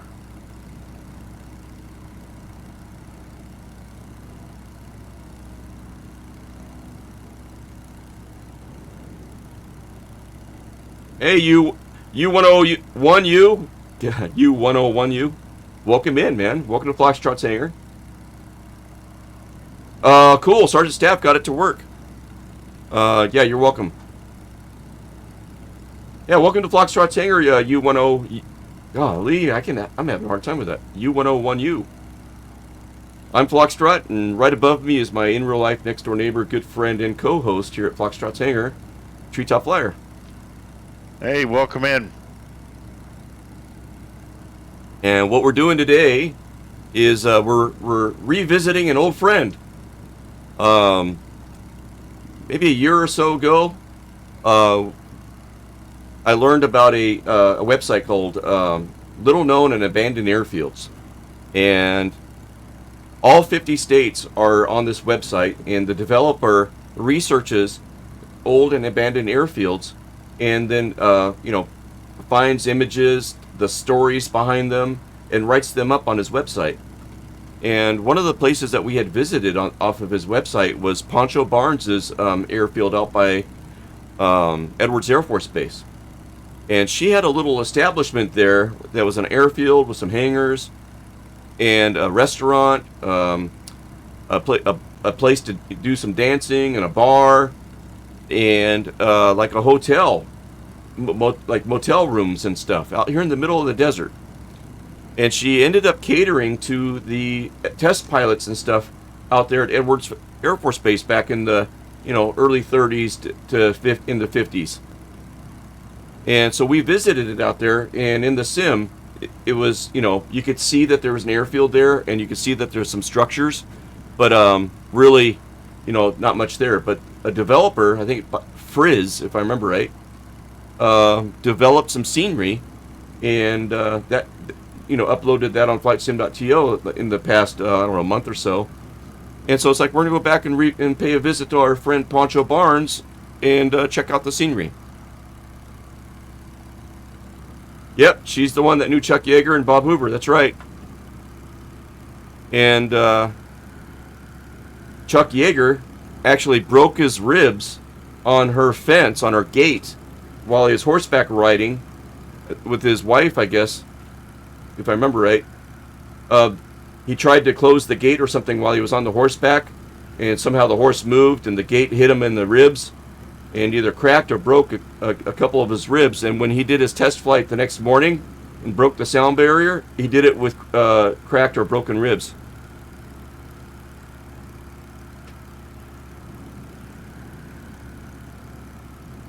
An amazing piece of history. Right?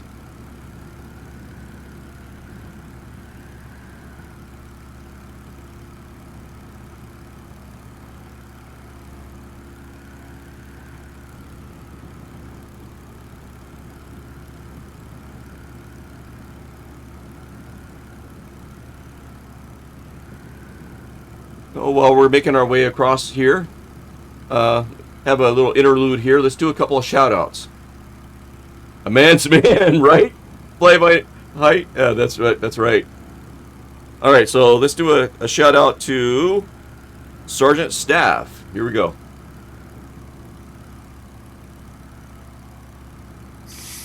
Hey, did you fall down too?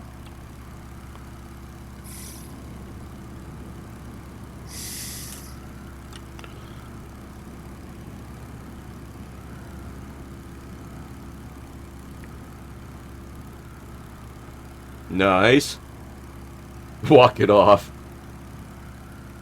Old stuff coming out. Yeah, it's amazing how these clips, you know, they go way back into the archives and pull stuff out, right? It's amazing. Okay, let's see where everybody is here. There's Sergeant Staff. 7,600 feet. We've got Treetop Flyer over there off my left wing at 6,800 feet. Looking good, bud. Thank you. I don't see anybody else out there with us at the moment.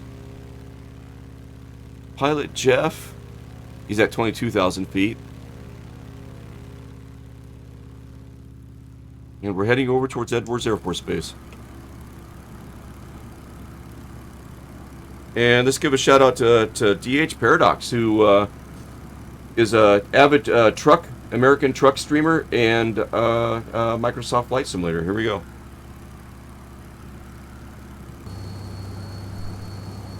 Yeah, you guys were on there again last night. You guys are having tons of fun with that truck simulator. Oh, very cool.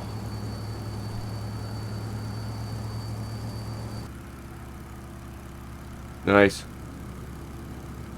And if I remember right, when I was in the wind turbine industry, I worked in the wind turbine industry, and I used to have to make trips from our Palm Springs office up to Tehachapi office. And this road that we're flying over right down here is how I would get up to Tehachapi from my place where I lived if I had to take off in the morning, right? So there's this road down there, and let me get an external view here.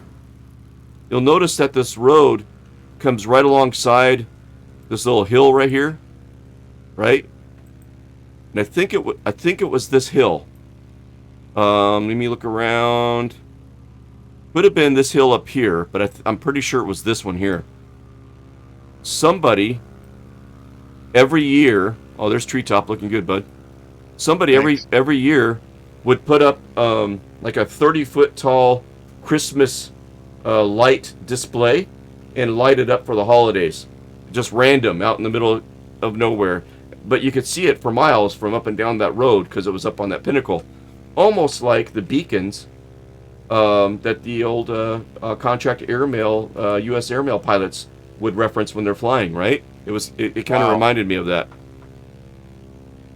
Very cool. Flux, I'm going to be right back. Roger that.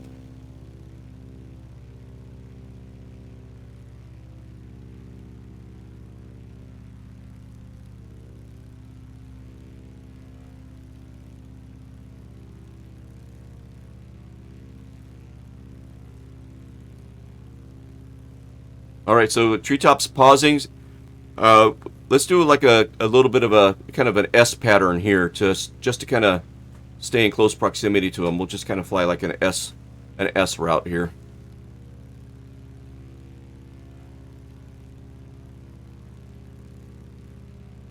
Oh, DH recently bought 3 mod trucks. Wow, that's cool. Yeah, they add immersiveness and they're cool, man. Chunky Flyer, Edwards Air Force Base is such a desolate place. Worked there for a couple of months on the F-22. Oh, wow, Chunky. U10-1U, wonderful airplanes. I love the radials without cowlings, right? Don't those look cool?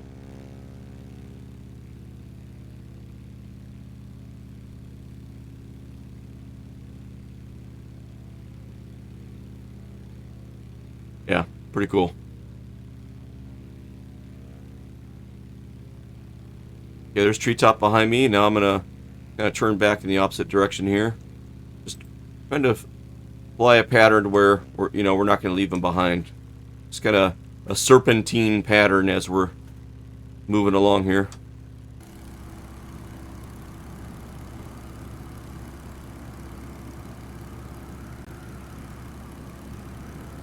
Paradox likes the old radials as well. And let's see, 101U, at my local airport, one of those things was hung from the ceiling. I visited it a lot when you were a kid. Oh, that's cool. Do you by chance have a picture of it? If you do, we could throw it up on my Discord there. That would be cool to see.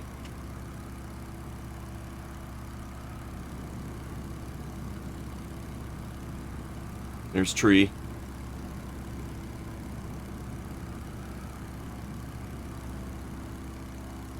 Chunky says he's got to run, taking the family out for a late breakfast this morning. Oh, man. I just got hungry. Oh, man. Chunky, why'd you do that? Enjoy the rest of the flight. We will, bud. Enjoy your meal with the family. That's awesome. Sergeant Staff says there was a steerman when I went to see the B-29. Sorry. Oh, that's cool, Sergeant Staff.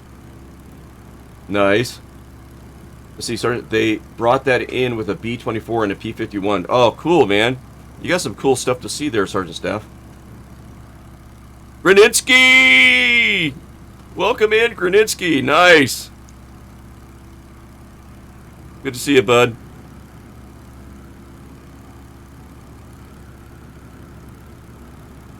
All right.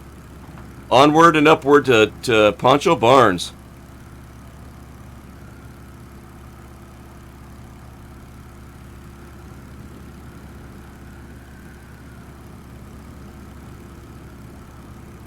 Well, I'm making some good airspeed here. I guess I'm down where the air is a little bit better, man. The air is too thin over there by Big Bear. But yeah, I've got all kinds of airspeed, and I'm not like descending or anything. I mean, I'm kind of flying level a little bit. Yeah, there we go. I guess I was descending a little bit.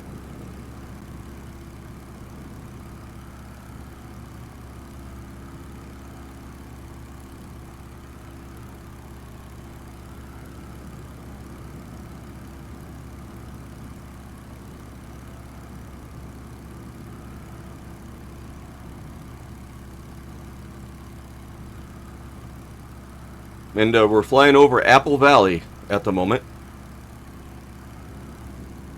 And used to kind of drive through the middle of Apple Valley right over here to the right on my way to Tehachapi back in the day. And there was this cool little spot that we might fly over. It will be too high, but there was this cool little spot where there was a river and railroad tracks and a bridge that we used to go across, and it was really kind of a cool spot whenever the train was going through there at the same time.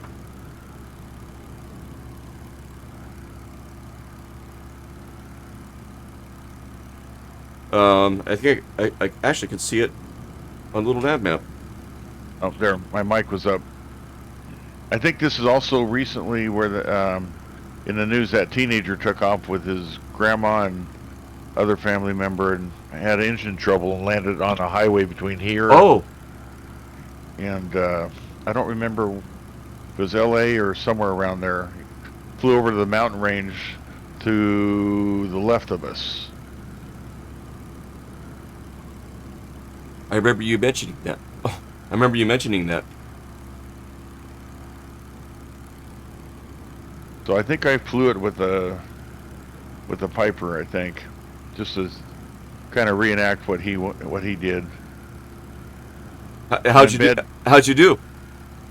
Pretty good. I landed on a highway. I don't know if it's the same one, and then continued on to where I thought he might be going, and I don't recall exactly if it was outskirts of L.A. or it was somewhere around there.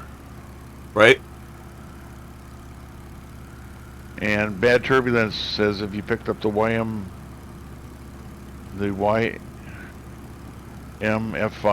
I have not. I think you have a box. I think that's the Waco. Oh, okay. Yeah, I do have it then. Haven't flown in a while.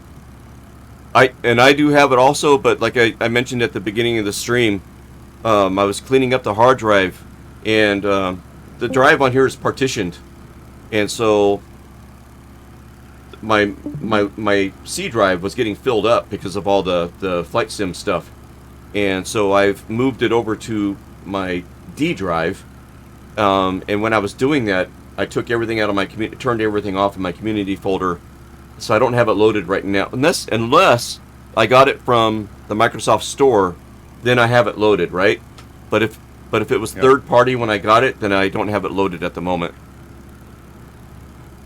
But I enjoy flying that plane too, and there was a guy that streamed a cross country flight where he was delivering a Waco to a customer, and that was a cool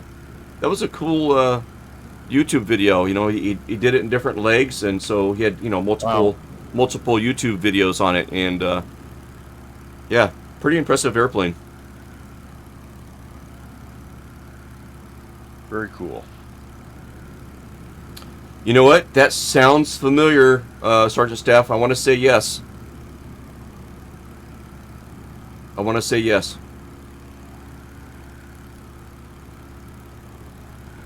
Oh, they had a T6 too. That's what we used for the Reno air races. Oh, is that what was going on? Okay. Kermit Weeks. Let me look that up and see if that's who I'm thinking of.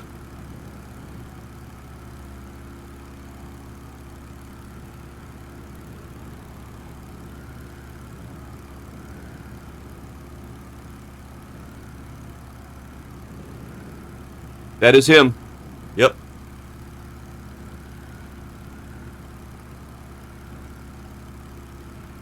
Oh, wow. That's cool, Sergeant Staff. Your uncle knows him and met him before. That's awesome.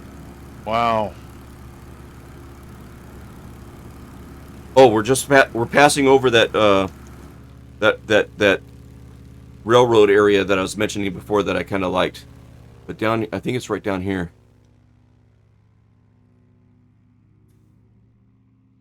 Let me speed up my drone cam here. Hopefully my airplane doesn't crash. I think this is where it was. Should be a railroad that comes through here. Oh, look, there's the train right there. Oh, yeah.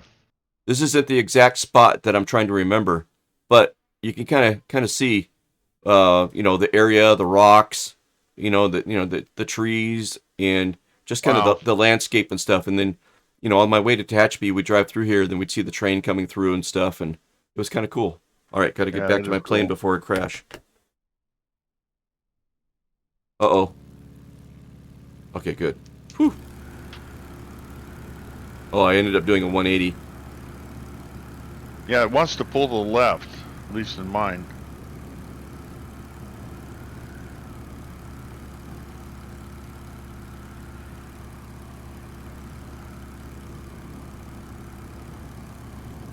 He has one of the Martin Mars seaplanes, I think, as well. One of two remaining. Oh, wow, the firefighting plane. So that's amazing, Sergeant Staff. I see a wind turbine.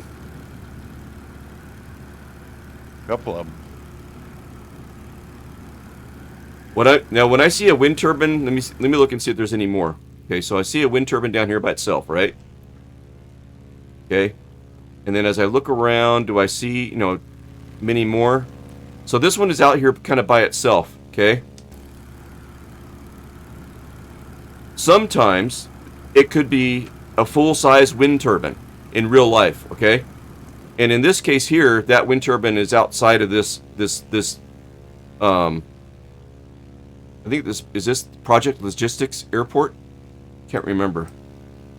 So that may be a full-size airport. I mean, a full-size wind turbine. Other times, it could be a smaller wind turbine, like only 40 feet tall or 30 feet tall. And an example of that is here where Treetop and I live. There's a school up on Cornelius Pass, In the school, the little elementary school, they have a wind turbine on the property there at the school. And it's a little 30-footer, a little 3-bladed. The nacelle, where the generator and stuff is probably not much bigger than my tabletop here. And the rotor is probably maybe a 16-foot rotor diameter area, so not very big rotor. But in the sim, that thing shows up as one of these full-scale wind turbines that you just saw. So sometimes it's deceiving, right? Sometimes the wind turbine you see in the sim is not necessarily representative of the type of wind turbine or the size of wind turbine in real life. That makes sense.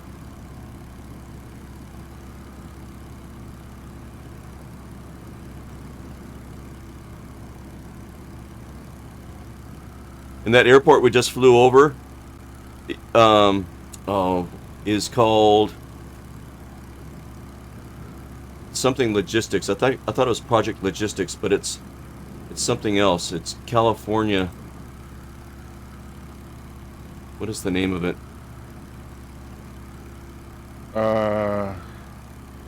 I've seen the Sun Hill Ranch.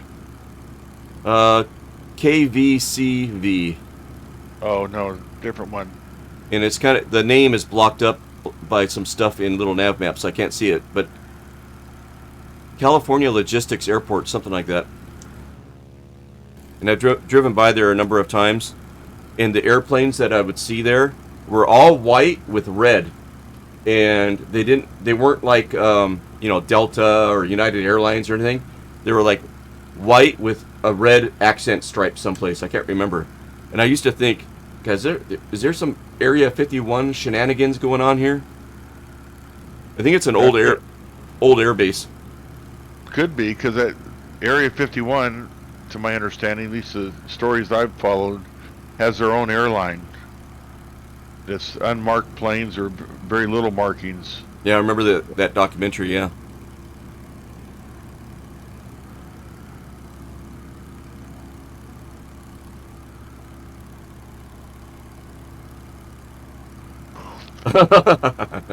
SoCal Logistics, thanks, Sergeant Staff. Not shenanigans. There was some malarkey, however.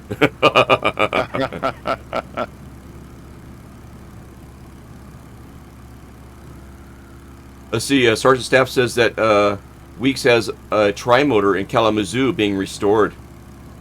You know, the old Ford tri-motors are pretty cool. I think it's a Ford tri-motor that's down at Evergreen Air and Space Museum as well. They're pretty cool. Yeah, they are.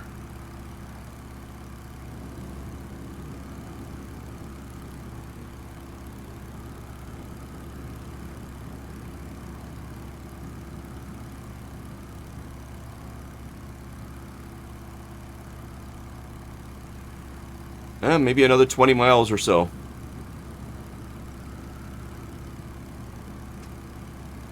How you doing on fuel there, Tree? Ooh, I better check.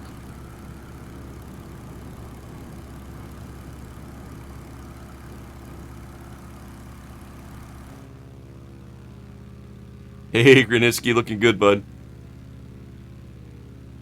Oh, I tanked up pretty good, so I think, oops. Let me try that again. I got 12 gallons, just short of 13 left. So, it might be enough, actually. Because we're going to fly straight over the top of Edwards Air Force Base, or maybe cut the corner there a little bit. Yeah, we're gonna head straight into Pancho's place. Yeah, okay. I'll pull it up here. I'll pull up little nav map so you can see it. But Granitsky's off my wing here and coming in. Nice job, Granitsky. Oh, nice.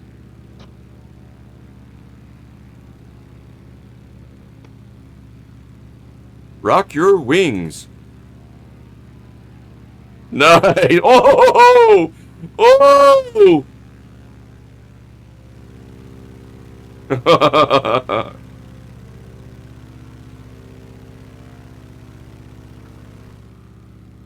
Wow. Dude. Nice job. I'm getting off the flight path here.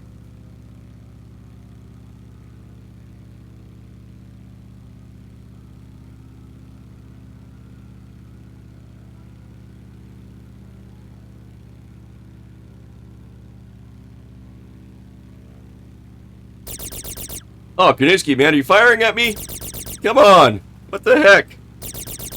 I'm going to get down a little bit lower. A little bit altitude.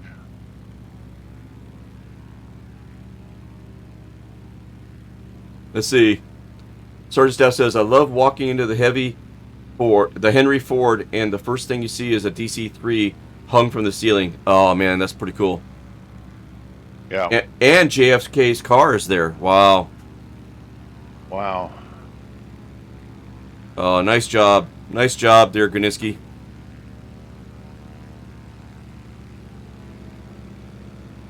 Oh, come on, right?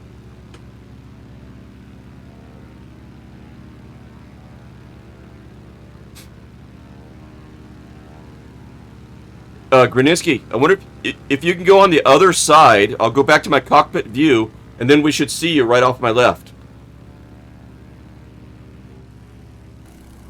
There we go. I'll try to hold her level. We'll see. We should see him pop up right over here off my left wing, hopefully. Let me slow my roll a little bit, just to give you a little bit of power to where you can climb ahead of me. There he is! Look! Right over there! Nice job! Nice, I love it! Oh, man, that's so cool. He's right there.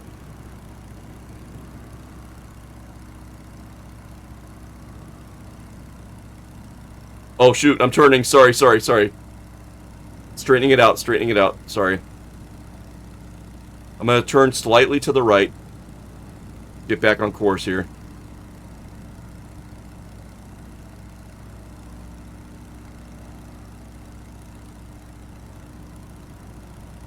Treetop is kind of my North Star at the moment. Yeah, There we go. I'm down here at 3,300 feet. I'll just fly a little low for a while. Fun to see the desert in more detail. Nice.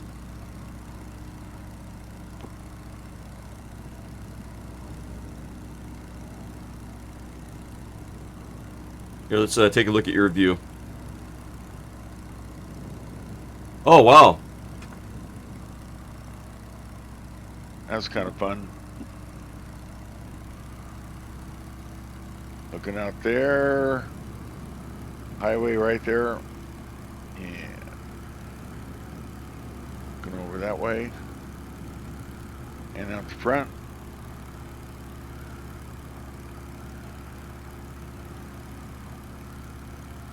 Oh, 101 says he loves flying a very, very close formation. Yeah, nice job, Grenitz. Yeah, it's cool seeing you off my left wing there. Thank you for doing that.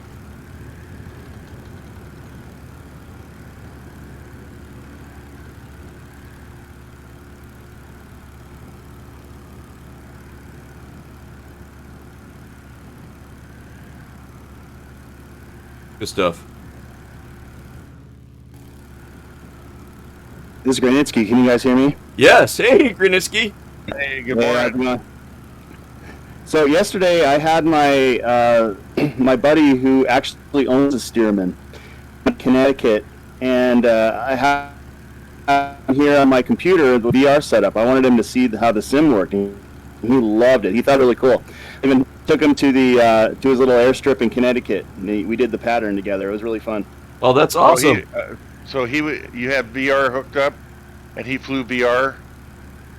That is correct. Yeah, I put him in the Stearman, and yeah, VR, and he couldn't believe it. He's converted now. He wants to get the whole setup now. He's like, yeah, flying Stearman is great. It's just so expensive, gas and everything. So, isn't that something? Once you put somebody in VR, especially if it's a pilot, it's like, well, the whole plane's all around you. It's almost like he loved it. Opening a car door and getting in and sitting down in the seat. Right? Yeah. It was really cool. I learned a lot, too, about the Stearman, like how they use the carb heat on the bottom right there under the radio. They'll flick that on to kill power more, when they're coming into the final. Oh, gotcha. And he says you can hear the pilots do that when they're coming in. Oh, we flipped on carb heat, So it's just another way to slow down the aircraft. There's a I lot of little see. things. Just showing me all the speeds, and it was like, yeah, right here, you shouldn't be hitting the river. Yeah, so we're going a little fast, and we realized there was a tailwind and everything. He's like, yeah, you should actually be going like, 70 tops at this spot. But anyway, it was really cool to see it. Him just totally know everything about the Stearman. It was really Oh cool. man, that's so cool. And then being in the sim and VR with it, and then yeah, Yeah, at his own little airstrip. He's like, "Hey, see that building right over there? That's my that's my hangar right there." Oh, You that can is, do I it, right? love that when I have somebody fly and it's like, oh, that's my house, or that's where I live. That's the strip. They recognize stuff. That's great. Then we had my mom fly, and she crashed about 5 times, but it takes a while to get used to it. She That's said cool. everything's blurry. I think she needed her glasses on. I think that would have helped, but yeah, it was funny. That's cool. and Treetop, you had your buddy Mike, Hot Mike, as he goes by now. Try it out, and he had a fun experience, I think. He did. He hasn't flown it. He sat in the cockpit in VR, but he never took it off. So that's more to come when I get my other set of glasses. I'm going to have him take off in it. The one thing I'm sure the Quest does it too, but the one thing that the Windows solution does is it puts a window up of what the person's seeing on the whatever display you want it on, so you can actually see what the person's looking at. Oh yeah, Kind of cool. And I'm sure the Quest does that too. I just didn't find it. yeah. I think there's like another piece of software you can download. I can't remember what it's called, but it'll change the output of the goggles from being like two, each eye on your monitor to just one eye in it. So it kind of looks like a normal monitor, a normal view. Gotcha. But I can't remember what it's called. Well, that HP, yeah, they don't have their own software. They're dependent on the Windows solution, so you have to use the Windows VR. Ah, That's that. So it's very similar to what the Quest does, but you just do it a little bit differently. 101 loves VR too. Such a nice Yeah, thing to have, yeah. It's just amazing. And We, but well, I was just gonna say, Papa Mish and Chunky Flyer put a race course together and used Atomic Oh, yeah. Durpig's timer, but it's up there in the Alps somewhere, Swiss Alps or somewhere, and it's a super neat course with pylons, and the only way you fly that thing on those mountaintops and through those pilings is VR. Because some of those turns are really tight. I mean, you'll miss a piling just like that, and then there's a penalty. But flying a VR was just amazing. yeah, it was a blast.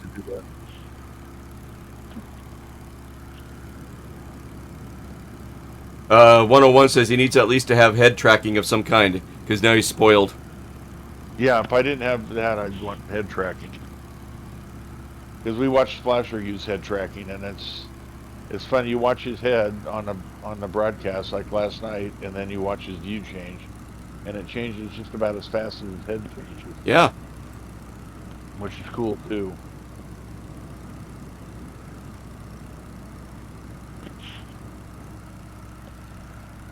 Okay, let's see here.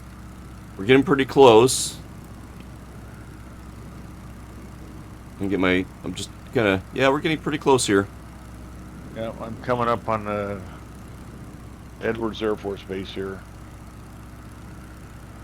So just southwest of runway 23 down there is Pancho Barnes' place. I'm gonna do a midfield approach. I'll come across at midfield and enter a left. Let's see, which way is the wind going? No wind. I'll enter a left downwind, and looks like I'm going to use 03. Let me pull that up so you guys can see what I'm doing. Little nav map here. So here's Edwards Air Force Base, and then here is Pancho Barnes' place. and we're going to come in on 03 here. So I'm going to do a midfield approach, get into the left downwind, make the left turns, and come in.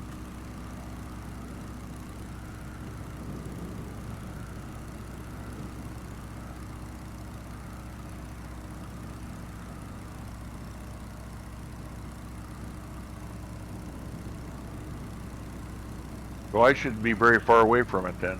Oh, there it is. KMHV.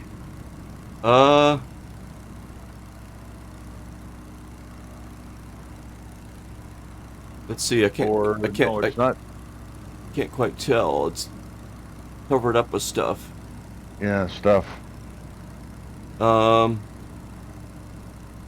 It looks like. Oh no, KTSP. Oh, that's to my. That's where we were gonna. That's where we were gonna. Originally, we're gonna stop. It's HBRC. And if you have the scenery loaded, it should show up on little nav map. Right. It's pretty close to Edwards Air Force Base, if I remember correctly. HB. And if you guys let me get down first, I can catch your guys' landings as you guys are coming in. Okay. HB. Oh, it must be down there. Okay, I'm just going to tool around here till you get here. Not much longer. There's looks like a dirt runway down here.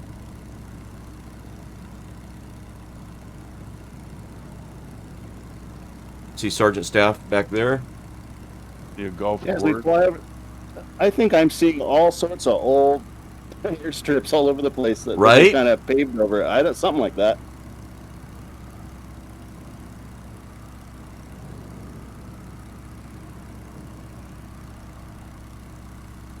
Oh, I see it. It's a crisscross dirt runway by a lake.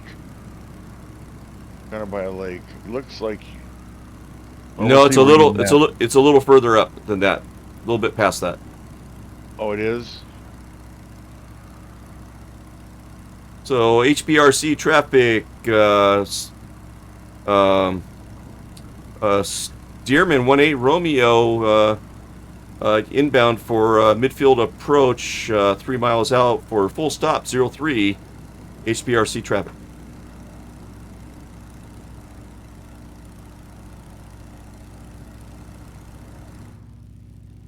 There's treetop off to my right, and then right off my nose tree in the stream you can see Pancho Barnes' place here. Okay.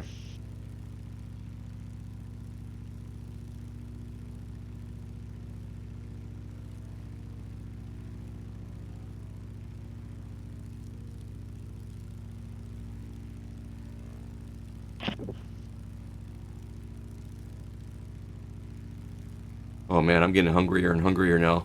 I wasn't even thinking about breakfast until Chunky mentioned it.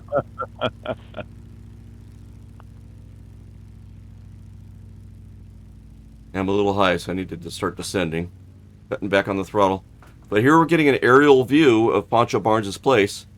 And right up here is her hangar area and everything near the airport, right? And then you see this dirt road that cuts across to the Happy Bottom Riding Club, complete with a swimming pool, a little motel, restaurant, guest quarters and stuff like that. So we're going to be checking that out here in a minute. Pretty cool.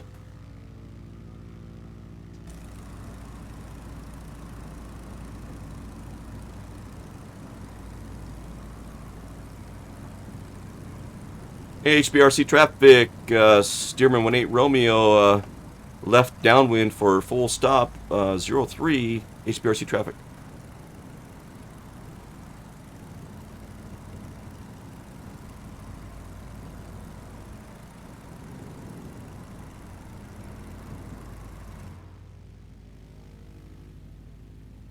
There's Grunitzky and tree, nice. Sergeant Staff, looking good. Cool. Okay, airspeed's kind of where I want it to be. Let's get trimmed up here a little bit.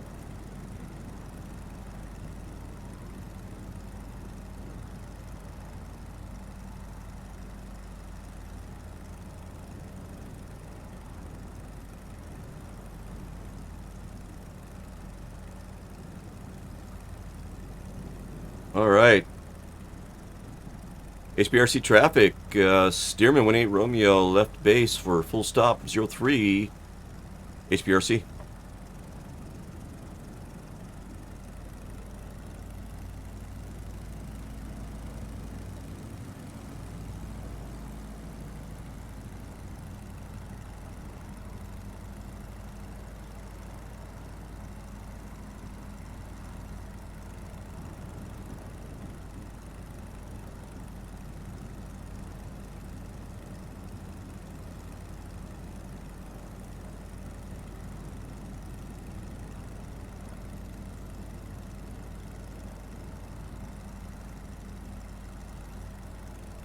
Well, it's so hard to see. I'm just going to kind of go back and forth a little bit just so I can keep that runway kind of know where it's at there. So easy to lose sight of it off the nose.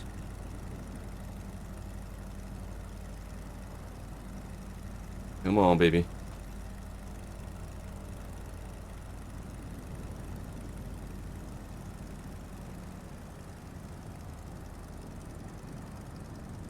Crossing my fingers here. Winging a prayer.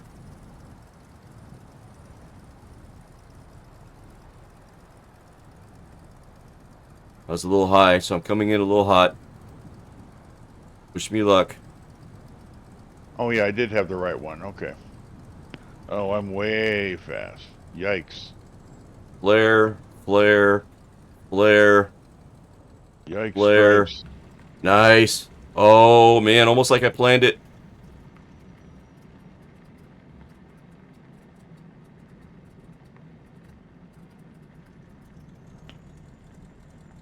Nice. Come on. Stop Ola here. Oh, I'm missing your landing. Oh man. Oh, oh, tree. No, I'm not missing your landing. No, you got it. Oh, Yeah, no. Tree. Oh, no. Oh, darn it. I knew I was coming in too fast. Oh, shoot, this is Granitsky. I don't have the download, so I crashed in the trees. That were Oh, there. no. But I was coming in Griniski, you're just trying to make me feel better, and I appreciate it. Yeah.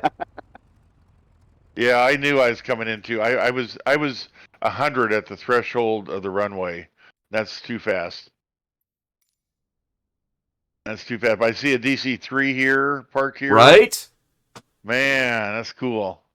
All right, yeah, let's step out and have a look around here. I see horses.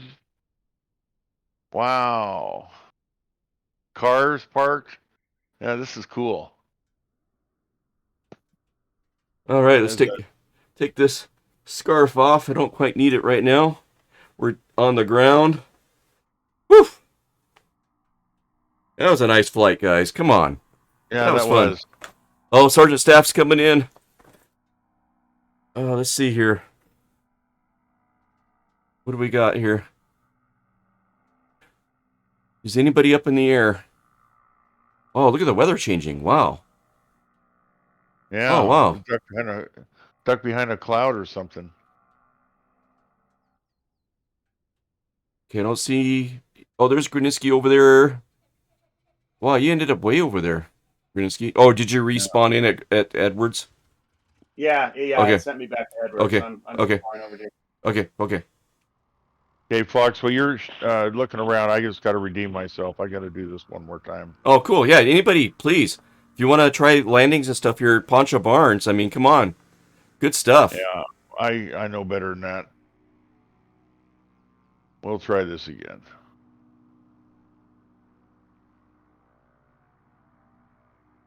Nice takeoff. Got to speed up my camera just a little bit here. There we go.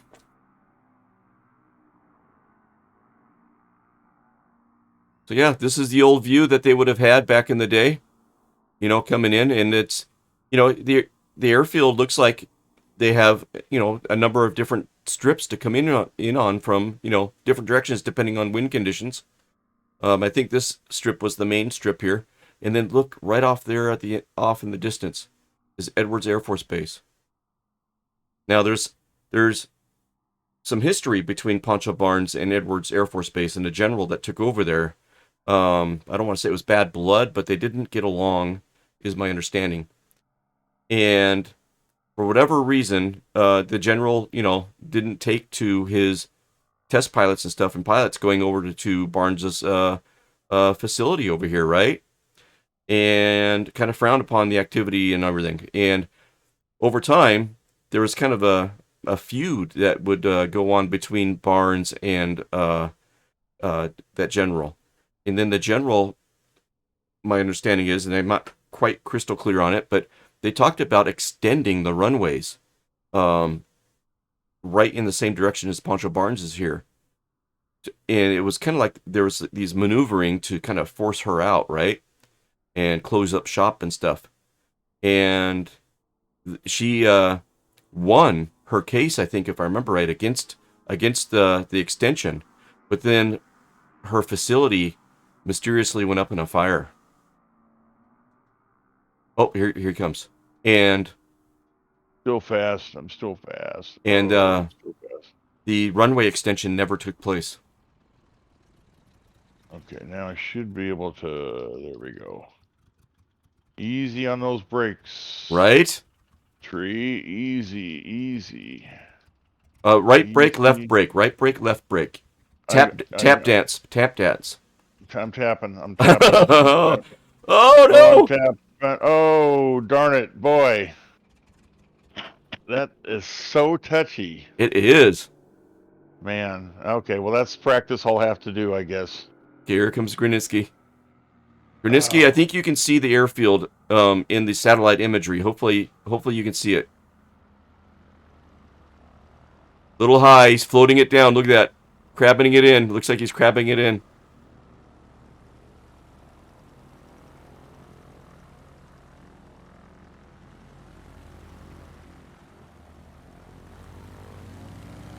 Power. See. Yeah, I'm going to try this one more time. I can't see a good place for me. I'll land over here. You don't have to follow me.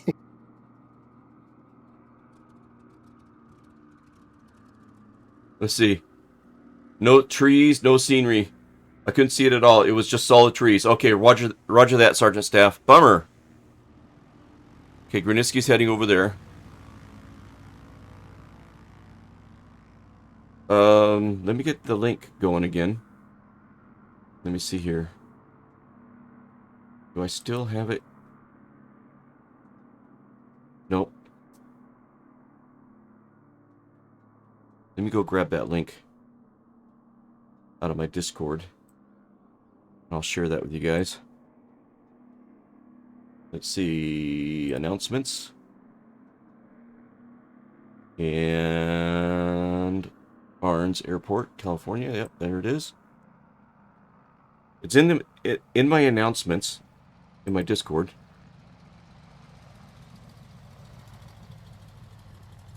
Oh, who is that? I missed the name tag. But they kind of saw the runway. They kind of made it out, it looks like. Who is that? Line Nork. Welcome in, Line Nork. Nice. Not sure if you're watching this stream or not. Here, let me rock your rudder if you're watching the stream. Rock your rudder for me. Make that rudder go back. Nice, man. Welcome in. I'm glad you found us. Nice. Good stuff. Okay, here comes Grunitzky. Eric Vlogs, I'm coming in too. Okay. A little slower this time. Easy. Grunitzky's on it. Easy. Tree, okay, where are you at? Okay, coming down the runway. Oh, nice job, Tree. See if we can get her this time. Grunitzky, A+ effort, man. Trying it again over here. I was hoping that you guys would be able to barely make out the airfield in the photogrammetry, you know. There we go. That's what I wanted. Nice job, Tree. Thanks. Third time was a charm. You can't. If you got too much altitude or too much speed or both, you're doomed. Might as well just go around and not waste your time. Okay, still stopping. Welcome to the There. Happy Bottom Riders Club. Okay, what is Pancho? I get a steak for bringing it in and not killing myself? Yeah, so that's something else. That's something else that was really cool. Is Pancho had a restaurant and like a little dance hall and stuff like that, but she started up this tradition for the test pilots that whenever one of them broke the sound barrier, she would cook them up a steak dinner personally herself. And it was something that they looked forward. It was, one of these things. It was like a carrot, right? And not many people, would get those steak dinners. But when they broke the sound barrier, she treated them, and they sure enjoyed it. All right, let's take a look at her. Okay, so Grunitzky was down. I didn't see where you went, Grunitzky. I saw you come down. Well, let's take a look at the. Oh, go ahead. Yeah, I want to download it. So. Okay, cool. So let's take a look at the scenery here. We got this DC-3 sitting out here, all chromed out, aluminum, shiny. Look at these vehicles. I don't know where. I think his name's Frizz, the developer.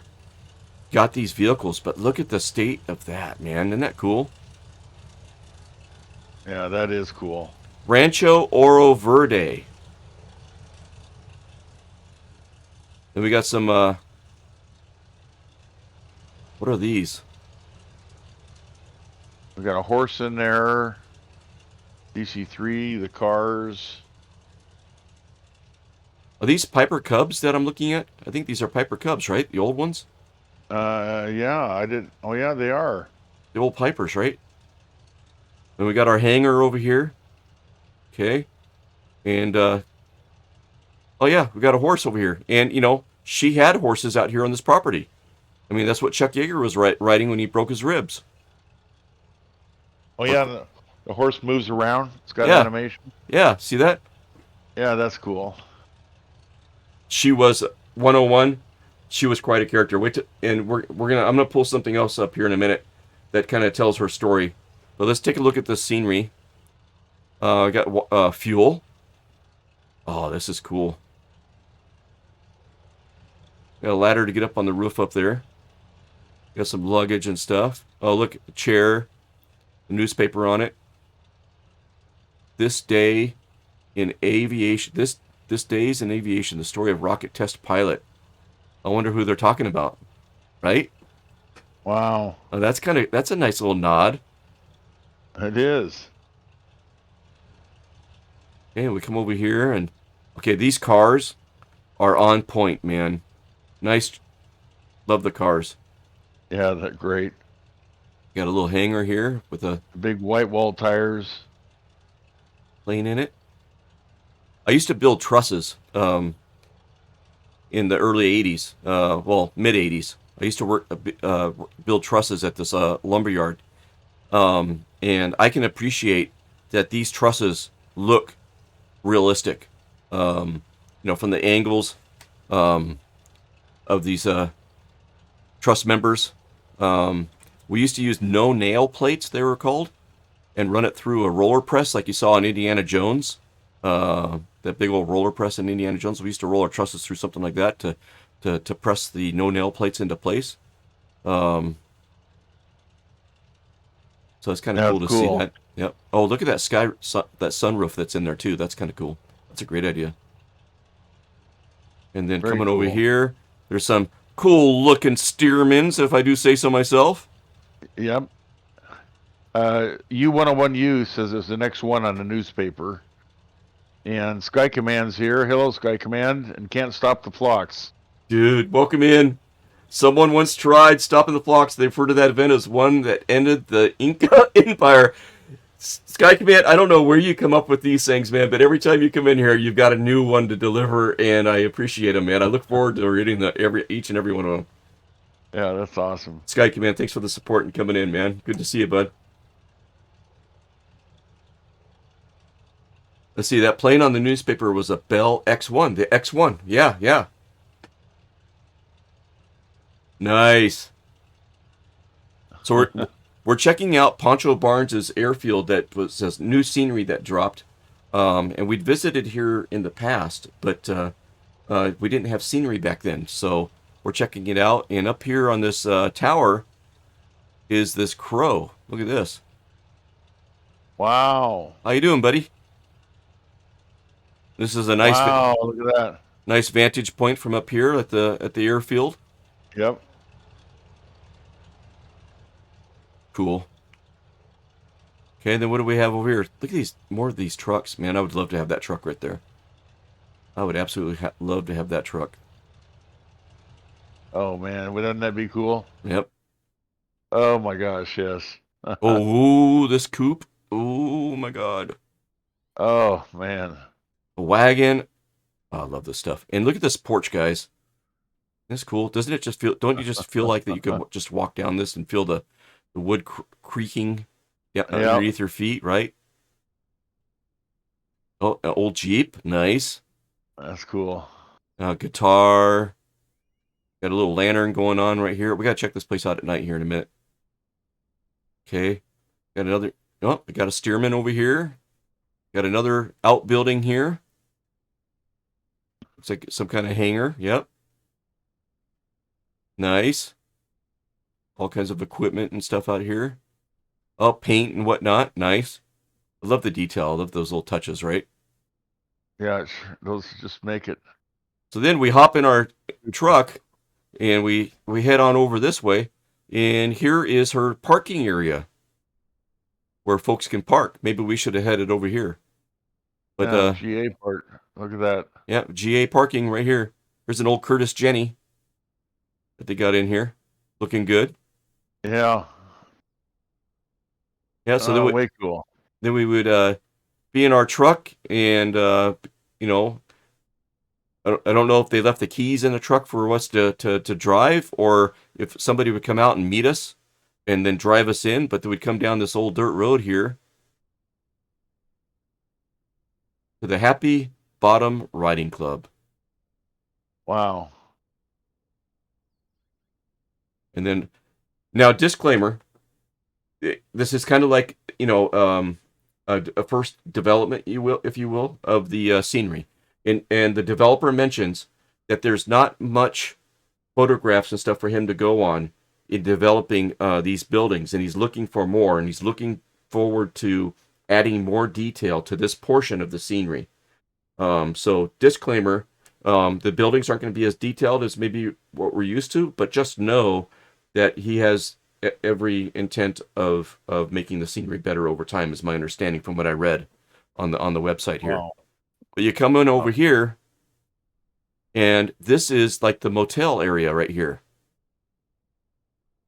And this is where you know, the folks could stay and spend the night in different rooms in this motel area. And it almost looks like there's some kind of like waterfall or a pool or some kind of thing going on here in the middle. Not sure what that is. King Cobra's in. Welcome in, King Cobra.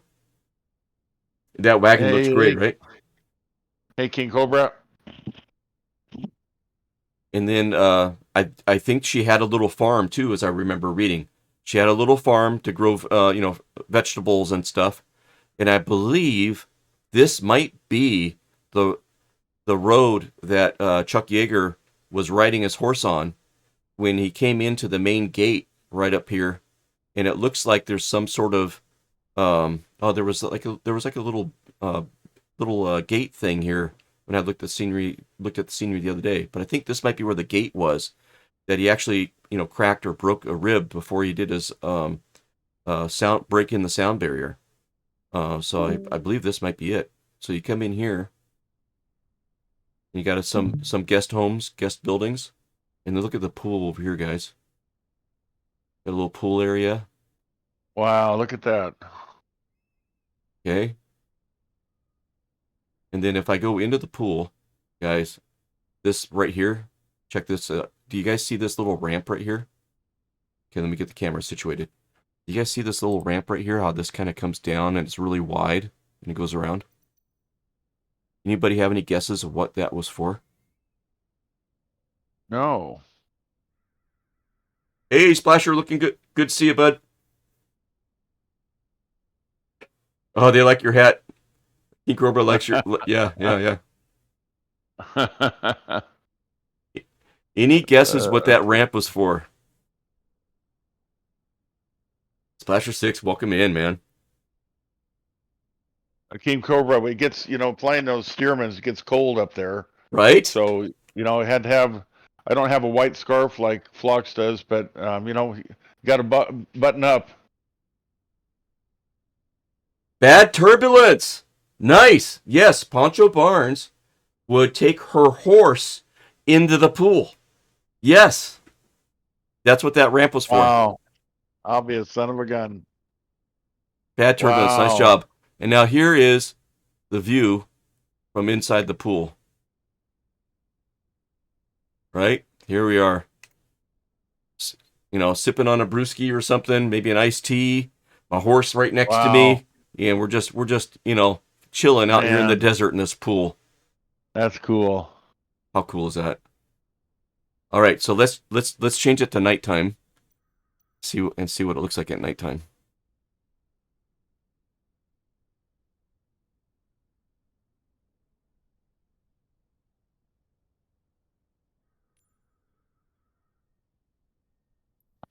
Okay, I'm getting cold in the water here. I got to get out of the water. Oh, look at that. So guys, back in the day, if somebody was in the pool at night, if there was any lights in this little structure right here, this is what we would see. We would see them reflecting off the water like this if we were in the pool. Wow. Somebody Look at somebody experienced the same thing that we're seeing in real life back in the day. That's cool. Man. So there's that. And then coming over here, let's take a look at this area over here at night.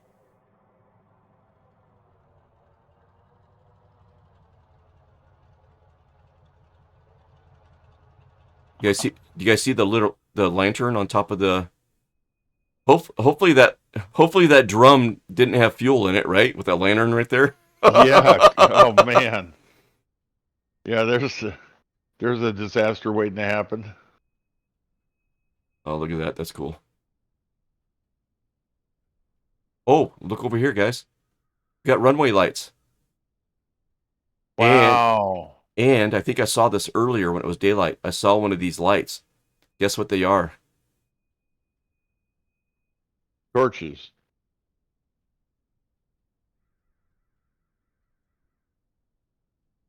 Huh? Oh, lanterns. Lanterns. Wow. Wow.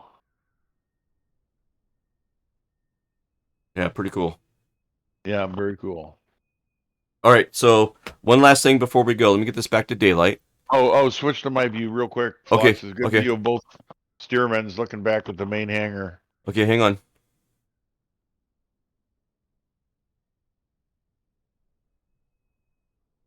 Let me get that pulled up here. Oh, wait, before I do that, let me get the scenery copied. Let me put the scenery in chat.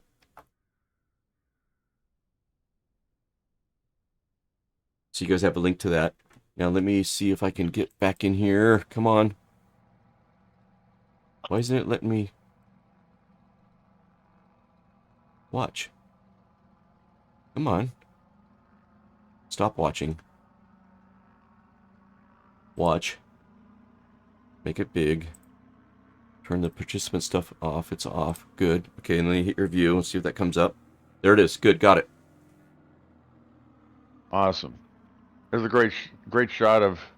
There's the Stearmans. You see the work they did on the open cowling radial engine there on the Stearman. You got the cub in the back, the horse, and the cars. Right? Pretty cool. Yeah, pretty cool. And the shadows. Look at the shadows, guys. Yeah, and the shadows. Yeah, look at that. Just amazing. Yeah, that looks really good. Awesome. Okay, one other thing I want to share before we close is the abandoned airfields and little known places website. So let me get that pulled up real quick. And let me share this screen. There we go. All right. So this website, let This is the splash page. Okay, I'll put this in chat also. We shared this a little earlier, but I'll share it again. You bet, King Cobra. And I'm missing chat. Sorry. Abandoned and little known airfields. It's so cool, man. The developer Paul Freeman put this together. He has all 50 states represented. 2,666 airfields are on here. And what you do is you find your state that you're interested in. We're interested in California. We're interested in the Mojave area. So I'm going to click on Mojave. And then we scroll down. And here, this is U.S. Barracks Airfield. I'm going to scroll down. And he has all different kinds of airfields. And check this out. Pancho Barnes Airfield, Rosamond, California. And there she is. There's the lady herself. What a character, man. She held her own. She held her own. And she put this airfield all together. This was her dream. She was a former Hollywood stunt pilot. And she purchased 80 acres of desert farmland out here and put this airfield together. It was a working ranch at first, and then it grew from there. The airmen loved her atmosphere and the opportunities for other recreation. Most of the booze came up from Mexico in Pancho's plane. Pancho would go down to Mexico and get booze and then fly it up and bring it here. I'm not going to read all this. There's such rich navigation or aviation history here, and it's just good stuff. But check this out. Here's a photo from a 1942. Okay. Here's a schematic of the airfield. Yeah. Where the windsock would have been. Wow. And then scrolling down, there's some old sectionals. Here's Edwards Air Force Base. And then here's Barnes. See, it's on here. Scrolling down, there's the hangars and stuff that we're checking out. Nicely rendered. There's the GA parking. You can see some planes down there. A little zoomed in view. And here we go. Pancho's Guest Ranch Hotel. And Happy Bottom Riding Club. And there's the farm field that we saw. And there's that road that we came in where the gate is. Yep. And there's the end of the motel. You can see the building of the motel there. There's that nice centerpiece that was up kind of high. And then the other side of the motel there. Some more Very schematics. cool. And then here's some pictures. Wow. So I'm not going to click on these. You guys can check these out on your own and then zoom in on them and stuff. But this is in the 1990s, so there's still some structures out there. Here's a little bit of a detail about, what's out here. Here's the guest quarters. Okay. The restaurant, bar, the dance hall. Here's the pool. And check this out, guys. Here's the pool. And in our view from the pool, when we're looking at that building, I don't know if you guys remember seeing the rock chimney, but there's the chimney that was on the structure that we were looking at. Wow. Very cool. And then some more detail about the area. Anyways, kind of visiting, so folks visiting it, kind of, the condition of it today. Let's see, am I still... okay, this is something else now. This is a different field now. But yeah, I mean, good stuff. But that's for sure. Gypsy Springs Airfield, this is a different one here. So it ended right here. Anyways, we made it in our Stearmans. We tried to pay a visit to Big Bear. Sergeant Staff was able to get up there, and you were able to see the Big Bear Lake tree. I just didn't have the horsepower to get up over the hill to get up there where you guys did, but that was fun. Right. Yeah. I couldn't. Well, I find there was one point where I could have made it in, but then I was worried about getting back out again. And I knew we covered a lot of ground today with the Stearmans. We were pressed for time, and I didn't want to make a mistake, and then I'd have to restart or do something. Or slew. I didn't want to do that if I didn't have to. Right. So it turned out great this morning, Phlox. Thanks for all the research and everything you did to put this together this morning. It's sure fun, and it's sure fun to have everyone along with us too. Yeah, good stuff. Good stuff. And Splasher says the scenery looks great. I'm glad you liked it, Splasher. Let's give quick shout out to Splasher. He's getting ready to kick off a 6-hour stream if he hasn't already kicked it off, everybody. So let's raid Splasher. We'll look for him. He's recreating his dad's flight legs. So his dad was a B-17 bomber pilot, and his dad got training in the United States at one air base and another air base, in different bases crisscrossing the United States. And Splasher has been recreating all those different flight paths that his dad took during his training. And today he's doing one. I think it's from where is it? It's I think New Mexico to it was almost to the East Coast. I can't remember now, but it's a 6-hour. Starts in 20 minutes. 20 minutes, okay. But it's going to be a 6-hour flight. So yeah, be sure to check him out. That's awesome. Good morning, by the way, Splasher. I didn't see that in chat, but good morning. Thanks for joining us. I sure had fun last night on his Friday night fun flights. That was a lot of fun too. Flying in the Cody's. Right? Yeah, that was fun last night. Kearney to Manchester is his flight plan today. And thanks for the shout out. So here's the shout out. Here we go. Let me do this real quick. Bada bing, bada boom.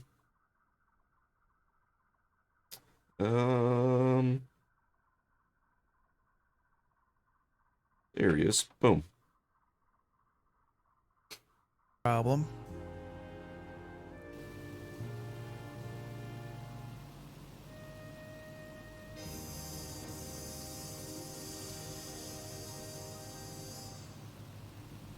Yeah, good stuff right there. Nice.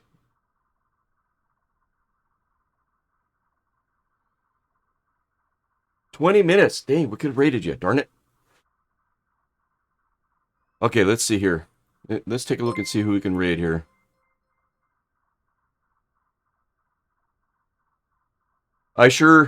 Pete. Oh, we saw you last night, I think, on Splasher Stream. Welcome in. Thanks for the follow. Enjoy your joyride of old 1-8 Romeo up there, my dad's airplane. Just don't scratch it and put it back in the hangar where you found it. Please. It's my dad's airplane. Yes. Oh, who can we raid here? Who can we raid? Oh, Forder's going. Allison's going. Let's see. You know what? Let's raid K Ware. He's got two followers at the moment. He's very supportive of Forder's stream and my stream and other people's streams. So let's show him some love and raid K Ware. So I'll get some music going.